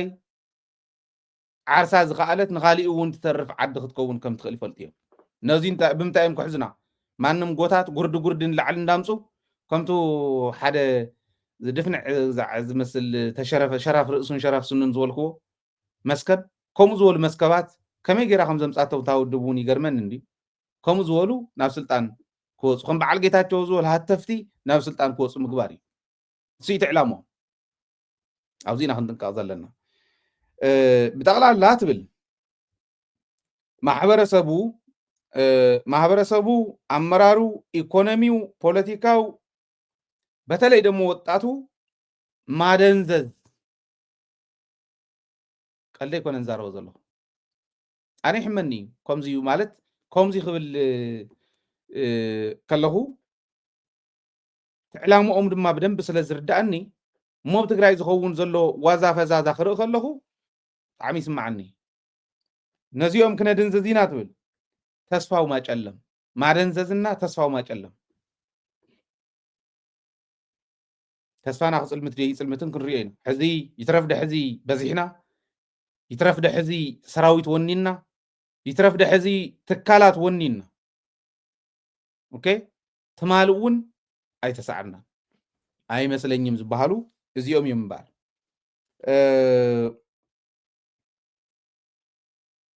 ከውጭም እንዳይገናኙ ማድረግ ትብል ምስ ወፃእ እውን ከይራኸቡ ምግባር ማለት ዲፕሎማሲና ምንም ዓይነት ምንቅስቃስ ከይገብር ምግባር ማለት እዩ ዲፕሎማሲ ትግራይ ምንም ዓይነት ምንቅስቃስ ከይገብር ማለት እዩ እዚ ይካል ኮይ መንደኸልክልና እንቀሳቀስ ደለና ደንቆሮ ኮይና ትግራይ በሊዖም ክነብሩ ዝደልዩ እሞ ኣብ ልዕሊ ትግራይ ዘለዎም ጽልኢ ጫፍ ዝወፀ ስለ ዝኾነ ይህትፍዎ ኣለዉ እምበር መን ከልኪሉና ዲ ንራኸብ ደለና ندليوم مرحت عالم رهومينا أنا ما نم كلكلنا يفلتن رهومي تات ملكتن نزبلان هسب تقرأي تربي حازولا يسرحي قالوتون كم سرحي فلتي من كلكلنا تعلموا ما فتصمي لهم حاسي ومزنورو أبدأ جز النبرة والدابة مفراسينيو غيرهم مغايب يتاجون صار كانن بتكبر والدابة كنا في الرسين عيلهم بتكبر في سمهم قلت هزبي زيرو ودوب قالس سلازغونه تودب قالس سلازغونه ز امن تبتينو يتبتنه حزبون نراخب حزبون نسرح لنا ازيتو نغور زلنا ማለት ስለዚህ عم መጨረሻ ግን ትብል በኻል አይን ራእዮ አው ሙስናታ ተሐውስ ዝኸይድ ስለዝኾነ መጨረሻ ላይ ወታደራዊ ኦፕሬሽን ማድረግ እዚ ሁሉ ምስገበረት መጨረሻ ላይ ወታደራዊ ኦፕሬሽን ማድረግ ትብል አው አፋር ላይ ወጣቶች እያሰለጠን ነው ቲዲኤፍ እያፈረስን እዚህ እናከማቸዋለን አው አፋር አምሐራ እናከማቸዋለን ትብል ከዛ ወደ ኤርትራ የሚደረገውን ጉዞ ቁልቁለት ነው የሚሆነው ትብል አለሁም ነው ኤርትራውያን አብዚውን ልውንዲያ ቁልቁለት ይኸውን እንዳይብል ነረ ዋርዲያ ኮይና አያ ናይ ኤርትራ ህልውና ዋርዲያ ኮይና ትግራይ ትነብር ነራ ደንብል ነርና ቅድሚ ሕዚ ሎም አንቱን ዝበልኩ ትግራይ እንተዚ ሃልያስ ንኤርትራ ንኸዶ መንገዲ ቁልቁለት እዩ የምዙ ከም ሙግያይ ካኽት ጎይ ትኽእል ከይተወደቕ ከይትብል ናተጠንቀቕካ ከም ምቅልጣፍካ ትቅልጥፈሉ እዩ ቁልቁለት ይሓጋዚ በቃ ሕዘና ነገር የለን ማለት ነው ከም ይብሉ የመሬት ጥያቄ ቀርቶ የህልውና ጥያቄ ይሆናል ተናታቶም ናህና ማለት እዩ ናይ መሬት ናይ ምዕራብ ትግራይ መልሱልና ሰሜን ምዕራብ ጸለምት ማይ ጸብሩዶ ብላዕላይ ዶ ብታሕታይ ዶ በደቡብ ትግራይ ዶ ገለልና ናይ መሬት ሕቶ እንተይኮነስ የህልውና ጥያቄ ይሆናል ከዛ በኋላ ትብል ይህንን ለማድረግ የማህበራዊና የሜይንስትሪም ሚዲያ ስራ የሚናቅ አይደለም እና ለዚህም ፋይናንስ ማድረግ ደግሞ የእናንተ ስራ የሚናቅ አይደለም ትሉ እዚህን ምግባር በፕሮፓጋንዳ ህልውና ትግራይ ክድምስሱ ንሳን ያተዓቅሞም ፕሮፓጋንዳ ያው ከተዓቅሙ ሚዲያ እኮ ያተዓቅሙ ወረ ሓሶት ምድንጋር እኮ ያተዓቅሙ እዚኣ ምግባር ንድሕሪት ዘይኑ ለስራሕና ይትብለላ ሜይንስትሪም ኮነ ሶሻል ሚዲያ ማሕበራዊ ሚዲያ ሜይንስትሪም ሚዲያ ክጥቀሙ ነዚ ፋይናንስ ክገብሩ ዝኽእሉ ግን ሰብ ሃፍቲ ምዃኖም ንናይ ጎንደር ሰብ ሃፍቲ ኣኹም ትብል ዘላ ናይ ጎንደር ኮሪደር መራሒት ወይዘሮ አዳነች አበቤ ከምኡ ትብሎም ማለት ኦኬ ንሕና ከንታይና ክንገብር ዘለና ሜይንስትሪም ሚዲያ ንሰርሖ ዘሎ ንሪኦ ኣለና ንከራኸረ ኣለና ደደቢት ብዓቕምና ሶሻል ሚዲያ እውን ንሪኦ ኣለና ኣብ ውሽጥና ምብትታን ንኽህሉ ዝገብርዎ ዘለዉ ንከራኸረ ኣለና ንቃለስ ኣለና እስካዕ ሕዚ እውን ከምኡ እንዳገበርና ኢና መፂና እቲ ዋና መልእኽቶ እዚዩ ሚዲያ እንተዘይሃሊና ሚዲያና እንተዘይጠናኺርና ሚዲያና እንተዘይደጊፍና بيحدر نصبح نحدرو نجر انت غيرنا يو انتي كغورنا خمس خلو راي عقمهم نسايا او انت دلديلهم نحنا وانت وديقنا اخله تفلالايز مص شعو ايو مالتي زي عيلا زيو نايراني شبابي مسترا واخيبا تحستو ايو مالتي بغالي من قدي نعفر بوتات كي او عفر نسلطنا لنا اندي عيلا اداني شبابي نعفر بوتات كنتاي بولو زبل كالاي نطو غيرنا نرى أدانة شابة طرحت يكونت كاب حرامريت عفر ناولو بعل من يقاتلو شاي بهال زخون قلعة تمرت بيرو حلاف قوينو تمديو زنبري I don't know أنا أبي أمزرحو من نظام كم زولو كم نفحيتو زقايرو حزباو الناس زي ولهم حزباو حطو زي فلطو جبو من سلطانو من طرح زريقو سبعات كما يجيركم يخم دامرتكم توزنو أبي أخم ترحوه نقولنا عند زركوا لهم سبات عيات سبات كنا أمطلوا دحريو أو رخيبكم توصلوا سبات عيات خون ثم عدهم زخروا أنت يواجهه عدهم من هزوا من زخرعوا أبيهم ترهوا كم بعلت عام من يخم تلو تعمر عدهم زبهال مسكب كابيهم ترهوا حماق من يزوكم يقرمني نتهزوي استفتر أنت تفتر هزواو علامات حيساي كدن هزواو حتو ندحريت قد فايدلن زبل مهور كم أزبل مراحي نابيكم أبي من تأكم تسألوا ونسو يقرمني بعالز يومكم أقول نقني تزيل لحسوت وات يوم دو كم زي خيدهم دو عفار يوم دو نداولو نزروا نقني مين سراويت نتاكم زول عن تويريكم يوم ناي عفار هزبو بون حزي أنا بعلي ون زرخوكم ولد له بايزوي سئلنا يكون أنت قميتنا نجيركم يتمالي سخين بلد حرنا أخي ود حرنا أخي أنت خوين زمرح زلوا وشتي كان عطوينا بعلنا أوكي وش تعطينا زي كل مرح نخون خنياتو هزبي زمرس أكاخت مرح سئلنا يكون نقالس نسلت عن دلينا يكون نقالس اتنا دبلوماس صراحة كن صرحينا فح كنا بلوكم هنا خيت تطوفوا تملسوا لندي كنت أفينا زول أنت هاللي كنا بايتنا شجري يقولون كم يجرنا خم نصرح نحنا نفلتينا استخن تيلهم تمنا وشتي استخين بلن نحنا لذي أنا ون رخيبة يومي أبوتات رخيبة يومي نعفر أبوتات قد محزز رخوهم زنورك وعفار زنورنا رخبت فلتوا يوم ولا مستم حزب عفار نمرح لنا زور زلون كنا راخب نخلينا نراخب ونيرنا إلى مسقلي كم يجرنا نعفر بدنا قالوا عز خمس زنورنا تفلت يوم أبوتات عفار رخيبنا هنا نعنا ون زولنا بتكبر نمرحت إثيوبيا نمرحت عفار ونزولوهم بدن بغير خبركم عفار عبوتات عفار مسز تግራይ عفارن تግራይን ዘለዎ ረኽቢ እንታይ ከም ዝመስል بدن بغيرهم ዝፈልጡ እዮም ዝርዱ እዮም بتكبر بعينهم ዝረኣዩ እዮም ኦኬ living witness ዝበሃል ንሶም እዮም ረኺብና እዮም ንመራሕቶም ውን ዝበልዎ ሰሚዕና እንታይ እዮም ኢሎም عفار معقوبيت عدم زخحدو كتكون يتخلن نتقراي كحيد كاو عفار كتعقب يتخلن تقراي مالت عفار مالت تقراي نحنا حدا هزبينا تدقاقفنا نخيد هزبينا حدا تاريخ زلنا هزبينا تدقاقف كان يمخاد تاريخ زلنا نمبر معقوي شفتا معقوي عدو زخحدا هزو زخحدا خون اي غلن عفار لهم ويلدان كلبنا منا مسقنو كومزي زولو እንደነዚህ አይነት ታላላቅ ሰዎች እንዳሏት አፋር እናውቃለን አፋር የሽፍቶች መደበቂያ አይደለችም ህዝባቸውን የካዱ የሚደበቁባት አይደለችም በተለይ ደግሞ የትግራይን ህዝብ ክዶ የመጣ አፋር ውስጥ መደበቅ አይችልም የሚለው ስለዚህ አሁን አፋርን እየመራችሁ ያላችሁ ኢትዮጵያን እየመራን ነው የምትሉ እነዚህ ሰዎች ከአፋር አውጡልን አስወጡልን ያሉት إلهم حاتيتهم الله حبيرنا خمي قرنا إنا خنسرح خنرينا ختواردوا وايهم كل التجزي خطر رأي لأيهم علم بحقون كتحتاتيهم بقعدات زينا خنسرح نحنا زيهم كسرحوا نعفى ربطاتهم بزي قطامي تقرين ياون سمع سلو زخون قليهم بتقرين ياون زارو زلو يردهم لذي ويلدان كلب يهزب مسقانا ما درسو رقت أنيانين يتقرأي هزب عفار سي قاقام የከፈለውን መስዋዕትነት በተግባር የምታውቁ ስለሆናችሁ እናም ይህንን ስላደረጋችሁና በተግባርም ስለምትፈጽሙት ከልብ ነው የምናመሰግነው። ያ ነው ጎረቤት ማለት ንሱ እዩ። ናይ ሓባር ታሪክ ኣለኒ ኢሉ ክሌም ዝገብርው ንሱ ኢኮም ይኾን ዘሎ ጽቡቕ ጌርኩም። ስለዚ ዓፋር ምዕቆቢት ዓዶም ዝኸሓዱ ሸፋቱ ኣይኮነትን ኣውፁልና እዮም ኢሎም ህዝቢ ትግራይ ሓውና እዩ። ፀረ ህዝቢ ትግራይ ዝኾኑ ዕሾኻት ኣብ ዓፋር ክፈርዩ ይኽእሉን ይብሉ ቃል ብቃል ዝበሉን እየ ዝነግረኩም ዘለኹ። ቶሎ ውፅልና ቶሎ ኣውፁልና እዮም ኢሎም እዚ እዩ።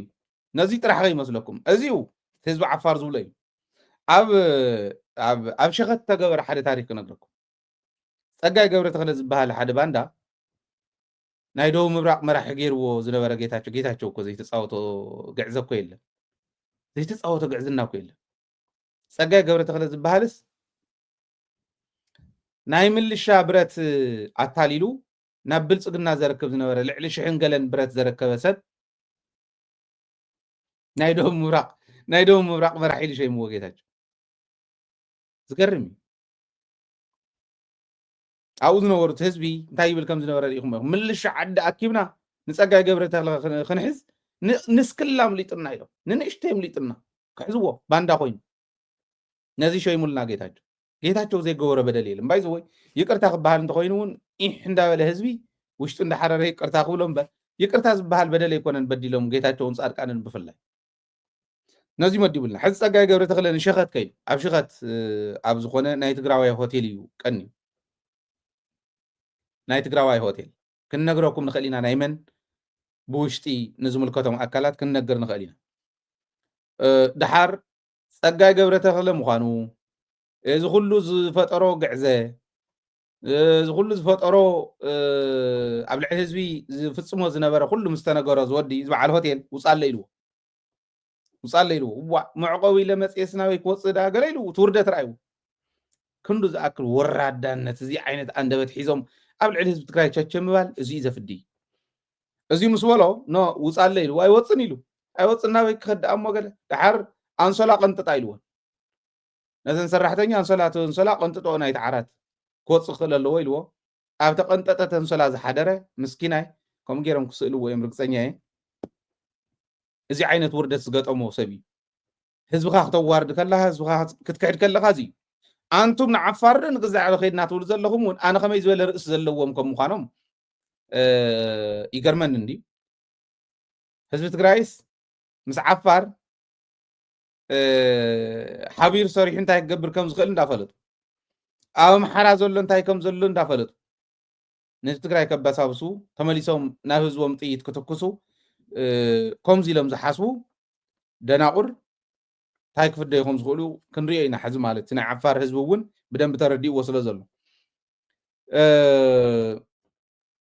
ናይ ምናልባሽ ናይ መራሕቲ ግዜያዊ ምሕዳር ነይሮም ናብ ዓፋር ዝሃደሙ ዝተባሃሉ እቲ ህዝቢ ይብሎ ከም ዘሎ እንተቐፂሉ እቶም ዓበይቲ ዓዲ ዝብልዎ ዘለዎ ብተግባር እንተተፈፂሙ ኣብ መስመሩ ዘሎ ህዝቢ ጠስሚ ልቡ ዝሰትየሉ ግዜ ክኸውን እዩ ርግፀኛ እየ። ተሓፂቦም ናብ ጭቃ ካብ ስልጣን ካብ ዙፋን ናብ ጭቃ ወዲቆም ዝንከባለሉ ካብ ክብረት ናብ ውርደት ዝመረፁ ሌጋሲኦም ገዲፎም ዓወት ብዓወት ጌርና እያ ትግራይ ኢሎም ንድሕሪት ንደቆምን ደቂ ደቆምን ዝተርፍ ነገር ከይሰርሑ ከምዚ ዓይነት ናይ ባንዳነት ስራሕ ንክሰርሑ ናብ ከምዚ ዓይነት ጭቃ ዝወደቁ ሰባት ምዃኖም ብተግባር እንሪኦ ዘለና እዩ ማለት እዩ። ስለዚ እዚ ይኸውን ኣሎ። ምናልባሽ ናይ ወልቃይት ጉዳይ ናይ ራያ ጉዳይ ክለዓል ከሎ ኣብኡ ዘለው ድራማታት እውን ኣለው እንዲኦም ስኢለ ከስሕቆኩም ንእሽተይ ናይ ጌታቸው እውን ንእሽተይ ክነልዕል ኢና። ሕዚ ወልቃይት ክለዓል ከሎ ደመቀ ዘውዱ ክለዓል ኣብ ህዝቢ ወልቃይት ዝኸፈሎ ህዝቢ ምዕራብ ትግራይ ዝኸፈሎ ጠቕላላ ክሕሰብ ከሎ ንዕኡ ዋጋ ዘኽፈልዎ ባንዳታት ምልዓሎም ኣይተርፍን ብባንዳነቶም። ደመቀ ዘውዱ ዝብሎ ሰሚዐ ግን ብጣዕሚ ሰሓቀ ሞይተ ኣፈላላይና ምስ ትግራይ ኢሉስ ንጎን ጌሓትን أنا نبلي أنا واجحتني مصيو تبلي خان وقوي مصيو تبلي خا يبلي أنا نبلينا أفعل لا اللي تزاروا أنا ምናልባሽ ክጥንቀቁ እንዲ ነይርዎም ክትጥንቀቅ ከለካ ካብ ናይ ደገ ፀላእ ጥራሕ ኣይኮንካ እንትጥንቀቅ መራሒ እንተኮንካ ኣብ ውሽጥካ ዘሎ ህረፍ ስልጣን ዘለዎ ግን ደንቆሮ ህረፍ ስልጣን ዘለዎ ግን ፀረ ህዝቢ ህረፍ ስልጣን ዘለዎ ግን ባንዳ እዚኣቶም ናብ ስልጣን ከይወፁ ምጥንቃቅ የድሊ ነይሩ መለስ እውን ነጊሩና ነይሩ ዘርጊ ኩሉ ግዜ ክህሊ ኢልዎ ዘርጊ ናብ ስልጣን ክወፅእ ከሎ ግን ሽዑይት መከራ ዝመፅእ ስለዚ ንሱ ኢና ክንጥንቀቅ ኢሉ ነይሩ رايوم زي محل السلطان رغيوم زولو هزلاችሁ ከሆነ ትግርኛ ነው ያመሳሰል እንዲያውም ትግርኛ እንለያያለን ለምሳሌ ትግራይ ንጎ አንተ ላይ ትግራይ ህዝብ ወልቀጣይ ወጋሕታ ይላል انا بداني ከምዚ ዝበለ ደንቆሮ ደለይ ወጋሕታ ንጎንስ أفعللاي بق أفعللاي نازي يولنا مستقرأي تايزو مساسلكم تلكم ناس تقرينيا مساسلنا نسوونس تقرينيا تقرين يودي فلالايس أو وقحتنا من نقول وقحتا مالت early morning مالت نقوه مالت كعت نقوه بعلو نقوه بحر ساعات توصلي سكع مسحب زلو مالت يعني نقول ولا لا يبال قد ممسح كم يزبل رأسي ويلي تمطميطو كم يزبل خمس كير كعفكا مسفر وقع مسيل كادو خمس اللي تواردي انت هذا كله خون يلو ويخون صباح نقع عبيهم انت يزبل نير خمس ولا دون قرب بودي نير نادو خون كل يخون زي اتم وبزلولو تتنققو تغرينيا زارو زابلو يلو كوسكيسو زي معوايو تودب كعبينا خلو عدنا مرحه منقصت خوين زعبيه ودب ندي زعبيه ودب ندي تقالي ساونا وزبصحت ودب ندي تهصان كعب خلو عذاب لو يومكم زي زول مسفر قعم سيلم افم عدن خبلعس زي اللي بعد زي اللي ترقم زي ولو نجر زارو يلم لما مدنا خمرنا نيروم كنت انقق منت تري والله لكم زي حزي كم زول انسس له تግራይ ለመቆነ እንትብል ወልቀታ ደግሞ እስከኔ ይላል ትግራይ ይው ወፍን ከለው ወልቀታ ደግሞ ይው ይላል እና ትግርኛ ራሱ በጣም ልዩነት አለ የተወላጅ ሰው እንኳን መግራቻለሁ ስለማቆም እርግጠኛ ደመቀ ዘውዱ ቢኢድ እንተዘይ ተታሒዙ بناي تقراوي إيد أنت زي تتحيزو عدلني أخوي أنت تتحيزو صبوي عدل أنت زي هاللي وزع عدل زي أنت زي رخي واقن بعلم كتفوه بعلم تم حزب باندا خوين زقل قلهم زلوا كتفوه كم زي زبالة قل كتسمعي لي بقى مستقرايس زفالا لينا يلو نتا تقراي وكل التخافيل معراب تقراي نية غيرو ممحرا يدتل والقاي أمارا نو يلوم زارو أمحرنيا دي زارب زل حسي مستمحرنيا زارب والقايت يا مارانا وندا ولا خقلس مستتقرنيا زارب جن ناي اكسنت لهجه افلالاي افتكرها مولو حزب معراب زارو سمين معراب زارو ماخلاي زارو نام مبرق كباب زارو ناب دوب مبرق زارو ننويني لهجة ناي تقارو بوزحيو زي هفتناي كم زولة دون قرقن كم زي لي زارب نخط زارو نخط انتنو ونكو ايو زحفرك زيوم يوم تم عدد اللاقوت زلو بزغونة بعال زيوم قدم لهم كاب تقراي تواريرهم زوص الخونتات نيري منهم ترطري بالليل جن يغني يوم متم سيقن يوم دي بحال كوين إنا إيدو ميسانو زون قدات أو زيهم محدار كوينهم عد زبسا وسو زي ما استنتقت أمن كالي زي فلت قلدو من السو زربو من السو نقرأكم ليدينا نقعد نيرنا نقياس سوانيرو عبيت براميل سوانيرو بالك زيرنيرو قنبوت 20 عندنا دحار سواب تعم قلوت هنا كاي حد شعو كما حلافي اي تسكفن ياو سواري ناس قرورو قلنا حلافي يسكفن لكاتنا جيتاچو برنسبل رايو حلاف انت خوين سيسكفن عمطر يبقى حلافي يسكف زلو ملس ولا استوس دلغايه تقبرن دلغايه تزاربن حلاف انت خوين كايلو زولن اوزني انسسات زارو اي تسميني لمنا اي فولتنا دحار عفيرنا اي تسمين دايدا نقبر دحار عد سويت تي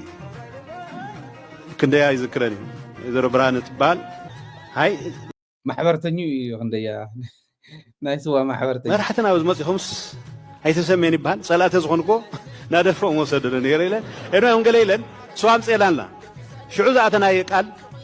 زعرفنا له بوتا ذاتنا يقال مسينا دحر عوت زخن قبرينا زي ولا يله مسيهم ግን كحيدهم من ህዝብ ትግራይ كحيدهم من ህዝብ ትግራይ አካሕዳ ክበሃል ከለውን ተሎ ጸላእት ዝፈለጥዎ ክሕደት ኮይ ባይዞ ነህዝብ ትግራይ ክሒድኩምሞ ንስልጣንኩም ክትውል ኢኹም ኡ ነርኩም ንስልጣንኩም ክትውል ኢኹም ትልፍልፉ ነርኩም ሕዝታ ስልጣንኩም ተወዲኣ ኢልኩም ዝኣመንኩም ግን ህዝቢ ክሒድኩም ሃዲምኩም ህዝቢ በሳቢስኩም ሃዲምኩም እስካዕ ዝብልዎም ጸላእት በጽሖም መሪ ሆኖ እስከተሾመ ድረስ 51% ብሎ ህወሓት በሆነ ኮንፈረንስ አድርጎ በህገ ወጥ መንገድ ቢሆን ሲያደርግ ልክ ነበረ። ጌታቸው ረዳን ከስልጣን ሲያነሱት ግን 51% የተባለው ትክክል አይደለም ማለት ለምን? ያ 51% ይዞ ከመጣ ጌታቸው ረዳ የሚለው ነገር አይሳካም፣ ይፈርሳል። ስለዚህ ከግል አንጻር ነው የሚያየው። ወልቃይትና ራያንም ጌታቸው ረዳ ሲያነሳ የሱን ከስልጣን መቆየት ጋርና ከአብይ ጋር ያለውን ወዳጅነት ከመጠበቅ አንጻር እንጂ የትግራይ ህዝብ በዘላቂነት ሊያገኝ ስለሚገባው ጥቅም አስቦ አይደለም። ከዚህ በላይ ማሳያ የለም፣ ከዚህ በላይ ማስረጃ የለም። ራሱን ብቻ የሚያስብ መሆኑ ማሳያው እሱ በስልጣን ላይ እስካለ ድረስ ህወሓት 51% ይዞ የሽግግር መንግስት ውስጥ መቆየቱ ጥያቄ አድርጎት አያውቅም። እሱ ስልጣን ላይ ጥያቄ ሲያነሱበት አንተ አትቀጥልም ሲሉት ግን 51% የህግ መሰረት የለውም ተገቢ አይደለም ማለት። እንዳውም በጣም በሚገርም ሁኔታ ፌደራል መንግስቱን የለውበትም እናንተ ሂዱ ብሎ ገለል ማለቱ ትክክል አይደለም፣ መጥቶ ይግባበቱላ ይላል። ይሄን ብቻ አይደለም፣ በጣም ብዙ ነገር ነው የገለጸው። በነገራችን ትክክል ነው፣ ብዙ ነገር ነው የገለጸው። ጸላእትካውን ከምዝ ገረም ከዋርዱካ ከለው አየውዕልካውዚ ከምዞ ለውርደት የለም። አነ ማለት ዘአኽለኒ ተቃሊሰይ እንዴ ከሕጉዘውን ወኪረየ ብለይሉ ምስከረ ግን ዘአኽለኒ ተቃሊሰይ ምሕፈር ዝኾነ ተዋሪዶም ዘዋርዱኻ ከም ዝበሉ ሰባት ዘምጻኹም ግና ኢድኩም ኣይትሰኣኑ ኣብታ ቦቱ ኦፍታት ምጥኖ እንዳፀሓፍኩም እንዳሃብኩም ኪት ተዛረብና በልካ ምስዳድኩም ይከኣል ነይሩ እዩ። ስለዚ እዚ ዘይምግባርኩም ነህዝቢ ትግራይ እንተሎ በቶም በቲ ሓደ ወገን ዘለው ከምዚ ገይሩ ንኽፅረፍ ንኽዋረድ ገይሮሞ ማለት እዩ። ኦኬ እዚዩ ጥራሕ ኣይኮነን። ጸላእቲ ግን ሕጂ እውን እንተኾነ ስርሖም ይሰርሑ ኣለዉ። ኣብ ትግራይ ብፍላይ ጸለምቲ ኣብ ወረዳ ጸለምቲ ጣብያ ዲማ ሰባት ይኣስሩ ብግፍዒ የሳቅዩ ከም ዘለው እስካዕ ሕዚ ዋጋ ንኸፍል ኣለና። ዋጋ ምኽፋልና ዘይተረፈ መሬትና ምምላስ፣ ህዝብና ምምላስ፣ ክብርና ምምላስ ብደንቢ ክንሓስበሉ እዩ ዝግባእ ዝብል እምነት ኣለኒ። ኣብዚ ባንዴራ ትግራይ ዘለዎ ቲሸርት ተኸዲንኩም ከናቲራ ተኸዲንኩም ተባሂሎም ተኣሲሮም 3 መናእሰይ ብዕለት 24 ኣብዚ ወርሒ እዚ ማለት እዩ። ሎሚ 26 እዩ ብቅድሚ ማለት ተኣሰሩ እዩ ዝነግረኩም ዘለኹ። ስለዚ እዚ ይገብሩ ኣለዉ። ሕጂ እውን መሬትና ይወርዱ ኣለዉ። ሕጂ እውን ፕላን ይገብሩ ኣለዉ ከጥፍኡና። ኣይዳ ሓሰብናዮ ነርና ከምኡ ዝገብሮ ይመሰለና ነይሩ ዝበሃል ፅባሕ ንጎይ ይሰርሕን ክትሓስብሉ ይግባእ መራሕቲ ዝብል እምነት ኣለኒ። ኣብ መወዳእታ ታና ጌታቸው ሕዚ ሃፍታሙ ዝበላ ንእሽተይ ክብል እሞ ኩናት ክኸፍትሉና ይኽእሉ ዶ ዝብል ግን ወሲኸ ናይ ባዕለይ ርድኢት እውን ኣቐሚጠ ክዛዝም ደልየ ኩናት ክኸፍቱ ይኽእሉ ዶ ዝብል ክንርኢና ቅድሚኡ ግን ጌታቸው ረዳስ ንምንታይ ከሒዱ ገለ ትብሉ ሓደ ግዜ ዝነገርኩም ነይሩ። ጌታቸው ብዙሕ መኻር ኣለዎ፣ ብዙሕ ጉድለት ኣለዎ ናይ ባዕሉ። ነገር ግን ናብኡ ናብቲ ጉድለቱ እንዳደፈአ ንክኸይድ ዝገብሩ ኣብቲ ሕመቕ ዘለው ብቤተሰብ ደረጃ እውን ኣለው፣ ቤተሰብ ናይ ጌታቸው ከምኡ ማለት ኣይኮነ ግን ተናእሰ ጌታቸው ምስ ኣምሓሩ ኮይኑ ትግራይ ክወግእ ምሕሳቡ ምስ ኣምሓራ ኮይና ፖሊስ ኣምሓራ ኮይና ትሰርሕ ሓፍትላቶ ንፈልጦ ኣለና ቤተሰብ ኣይኮነን ዝዛረብ ዘለኹ ኣነ ሓፍቱ ግን ከምኡ እያ ትዕግስቲ ትበሃል ትዕግስቲ ረዳ ትበሃል ኣብ ሰቆጣ ፖሊስ እያ መቸም ናይ ወያነ ፖሊስ ኣይኮነት ዛዲግ አብርሃ ዘመዱ እዩ ቀረባ ቤተሰቡ እዩ ዛዲግ ፖለቲካዊ መትከሉ ጥራሕተ ይኮነስ ብሄሩ ዝቀየረ ሰብ እዩ እዚኦም ክደፍእዎ ክእሉ እዮም ኣብኡ እናሃለወ ምናልባሽ ምርቅን ምስ ኣበለ እንተረኺቦ እሞ ኣሸጋሪ ክኾን ይኽእል እሞ እዚ እውን ኣንደርስታንድ ምግባር ኣድላይ እዩ ሓፍቲ ጌታቸው ናይ ዓዲ ኣምሓራ ፖሊስ እንተኮይና እሞ ምስ ሓፍተይ ይደዋወልን ኣይራኸብን ክንብሎ ይንኽእልን ብርግፅ ምስ ሓውካ ምቅላስ ምስ ሓፍትካ ምቅላስ ብክልተ ኮይንካ ምውጋእ ሕጂ ተጀመረ ይኮነን ክገብሮ እንተዝኽእል ነይሩ ክውድኦ እንተዝኽእል ነይሩ ሓላፍነት ተዋህቦ ከም ጌታቸው ሽሩሩ እንዳበልና ዘምፃናዮ ሰብ የለን ከምኡ ሽሩሩ ዝተባሃለ ሰብ የለን እዚ ክውድኦ እንተዝኽእል ነይሩ ሓድሽ ኣይኮነን ኣቦይ ስብሓት ምስ ሓቦም ተዋጊኦም እዮም ኦኬ ብዙሕ ሰብ ከምኡ ነይሩ ብደርጊ ኮይኑ በቲ ብወያነ ኮይኑ ዝዋግኡ ዝነበሩ ማለት ሓድሽ ኣይኮነን ግን ኣይገበሮን ጌታቸው ክብል ደልየ እና ብዙሕ ይግረምኩም ክብል ደልየ ኣብ ልዕሊ ትግራይ ኩናት ክኸፍቱ ይኽእሉ ዶ ወይል ተድላዮም ነጊራትና ኣላ አዳነች አቤቤ ድላዮም ከም ቀደም ግን ኣይኮነን ከም ዓሚ መስለክን ውሕጅ ወስደክን ክኸውን ክንጅምር ከለና እዚ ኩሉ ሰራዊት ኢትዮጵያን ኤርትራን ክኸባ ከሎ ትግራይ ናይ ሶማልያ እንተይተረፈ ሰራዊት ክእትዉ ከለዉ ናይ ዓረብ ሃገራት ድሮናት ኣምፅኦም ትግራይ ክጭፍጭፉ ከለዉ ብ9,000 ፍሉይ ሓይሊ ኢና መኪትና ሕጂ እንተናእሰ ድልዱል ሰራዊት ውዱብ ሰራዊት ብበዝሒ እውን ዘይሕመ ሰራዊት እትውንን ዓዲ እያ ለዚ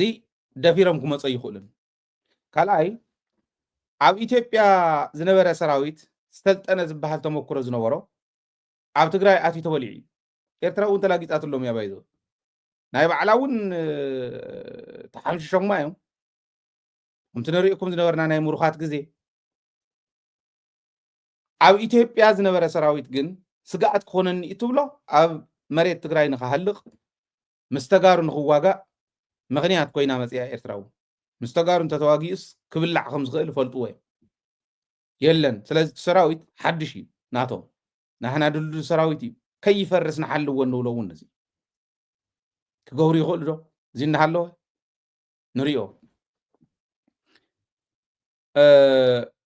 ኤርትራ ኢትዮጵያ ስጋኣተይ እያ ኢላ ብትቃለሰሉ ኣምሓራ ኢትዮጵያ ስጋኣተይ እያ ኣነ እንተዘይመሪሐ እያ ኢሎ ብዝቃለሰሉ ኦሮሞ ዓባይ ኦሮሚያ ክምስረት እየ ኢሉ ኣብ ዝቃለሰሉ ካልኦት እውን ከምኡ ናይ ኦጋዴን እውን ከምኡ ሕና ሶማልያውያን እምበር ኢትዮጵያውያን ኣይኮንና ነው ዝብልሉ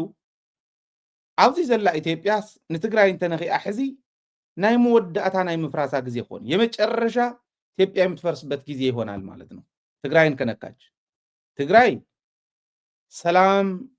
የምታውቅና የምትፈልግ ጦርነት የምትጠላና ምናልባት ግን ጦርነት ገፍቶ ሲመጣ ጦርነት እንዴት አንድል እንደምታደርግ የምታቅ ሀገር ናት ትግራይን መንካት ማለት አሁን ከፈለጉ ምናልባት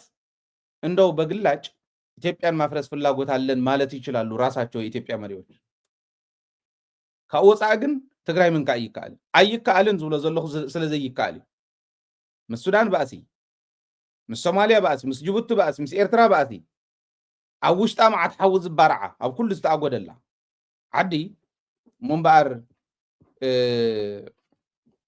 እዚ ክገብር ኢላን ትግራይ ክትወር እንተጀሚራ ኣነ ናይ መዓልትታት ዝኸውን ይመስለኒ ኣየረምፀት ደርጓዕጓዕ እንተ ሒዞም ከምኡ እንዲ ዝመስሎም ብረት እንተ ተዓጢቆምስ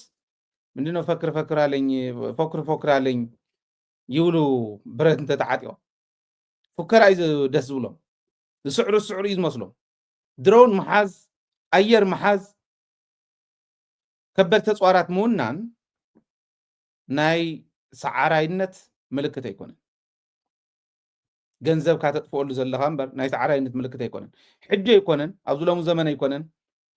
ኣብቲ ሕሉፍ ቃልሲ እውን ወናይ ራሻ ኣየራት ኮመጽን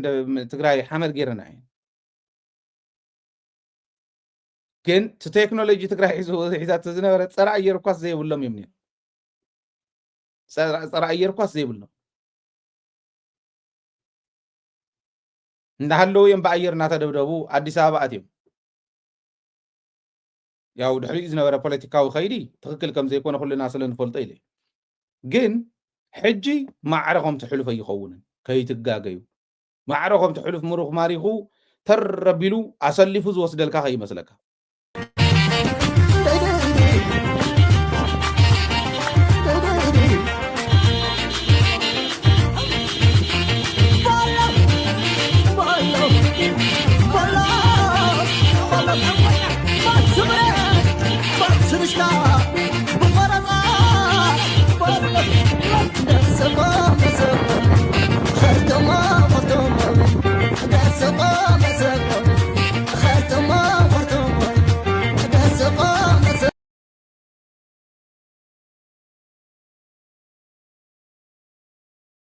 ምናልባሽ ከም ትሕልፎ ኣይኮነን ክኸውን ከም ዓሚ መስለክን ውሕጅ ወስደክን ክኸውን እዩ ማለት እዩ ሰምዕዎ እዮም ኣተርጊሞም ስለ ዝሰምዕዎ ብደንብ ገይረ ስለ ዝፈልጥ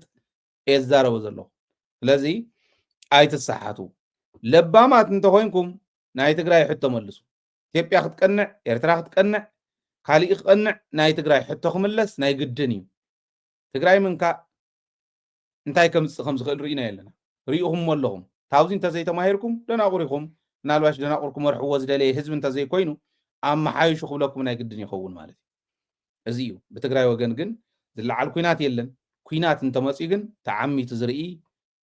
ተመሊሱ ናብ ቀምሸዲኡ ዝሕባእ ሰብ የለን ትግራዋይ እዩ ኩሉ ግዜ በዚኦም ክርድእዎ ዘለዎም ክብል ደልየ እዚ ኢለ ናይ ሓደ ንዓና ነደደቢት ትምልከት ተላእኸልና መልእኽቲ ክልተ ኣለዋ እዚአን ክሕልፍ እሞ ክንዛዝም ተሓንቲ ሂበ ነይረስ ከይትብሉ ናብ ናይ ደደቢት ኣካውንት እንተዘይእቲኹም ንእከለ ሂበዮ ከይትብሉና ኢለ እንዲ ኣነ እንዲ ዝመርሓ ዛ ሚድያ እዚኣ ኣነ ዝመርሓ ኣነ ኢኹም ኢለኩም ኣሰባት ከምኡ ስለ ዝበሉና እዩ ደው ኢሎም ንእከለ ሂብናዮ ነርና ተሲተ የምፃልናን ይብሉ ንምንታይ ትውዎም ንዓይ እውን ኣይተሃውኑ እኮ ኢለ ደደቢት ናይ ህዝቢ ትካል እዩ ኣካውንት ኣለዎ ውሽጢ ዓዲ ኣካውንት ኣለዎ ብደገ ናብ ኣካውንትና እትውዎ ናይ ውሽጢ ዓዲ ኣካውንትና እዚኣ እያ ናብዚኣ እትውልና ኣብ ውሽጢ ትሕግዙና ኣብ ደገ ትሕግዙና እዚኣ እያ ተኣካውንትና ስለዚኣ ናብዚኣ እትውልና ክትሕግዙና እንተደልኹም ትሕግዙና ዘለኹም ወይ ንሪኦን ዘለና ማለት ኣይኮነን ሪኦ ኣለኹ ብልብካ ኣይምስግን እየ ሽምኩም ከይፅውዕ ምናልባሽ ስጋኣት ከይኮነኩም እስካዕ ፅረይ ዝብል ኩነታት ኢለ እምበር ሽሙ እንዳፀዋዕና ክነምስግን ኢና ኣብ ዓዲ ኮንኩም ትሕግዙና እውን ደገ ኮንኩም ትሕግዙና እውን ማለት ንካሊእ ሰብ ግን ኣይትሃቡ ፕሊስ ንዓይ እውን ኣይትሃቡኒ ናብቲ ኣካውንት ከይድኩም እትውዋ ደደቢት እያ ትጥቀመላ ሽዑ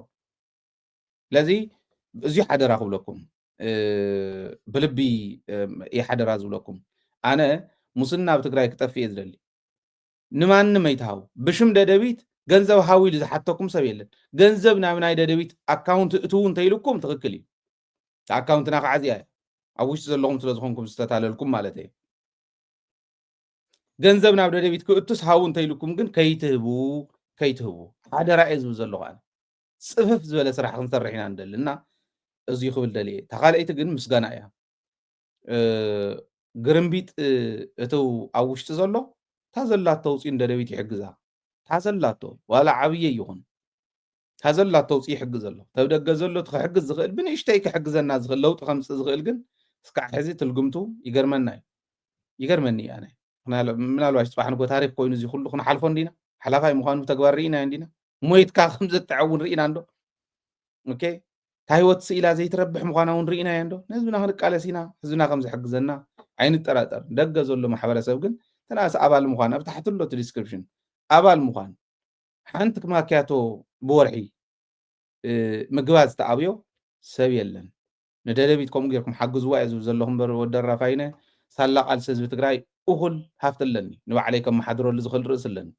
ፀገም የብለይ እዛ ሚድያ እዚኣ ግን ተዋፅያ ንህዝቢ ትግራይ እዛ ሚድያ እዚኣ ግን ትሕልያ ንህዝቢ ትግራይ መትከላ ዘይለቐቐት ኣብ መትከል ዘለና ሰባት እንመርሓ ኣመትከል ዘለው ሰባት ጥራሕ ኣትዮም ዝሰርሑላ እያ ህዝቢ ትግራይ ልሳኑ ኮይና ሕጂ ኣይኮነን ንማይት ዓመታት ንቅድሚት ክትቅፅል እያ ኦኬ እትፈርስ ኣይኮነት ሓጊዝኩም ሌጋሲኩም ኣብዙ ገዲፍኩም ምሕላፍ ግን ንዓኹም እውን ፅቡቅ ስለ ዝኾነ እየ ዝብል ዘለኹ ዝተረፈ ሰላም ምሳኹም ሰላምን ዓወትን ምስ ጅግና ህዝብና ክኾን ትምኒተ እዩ ትግራይ ትዕወት ምዕራብ ፀሓይ ታሪክ ዝሸልማ ምዕራብ ፍትሒ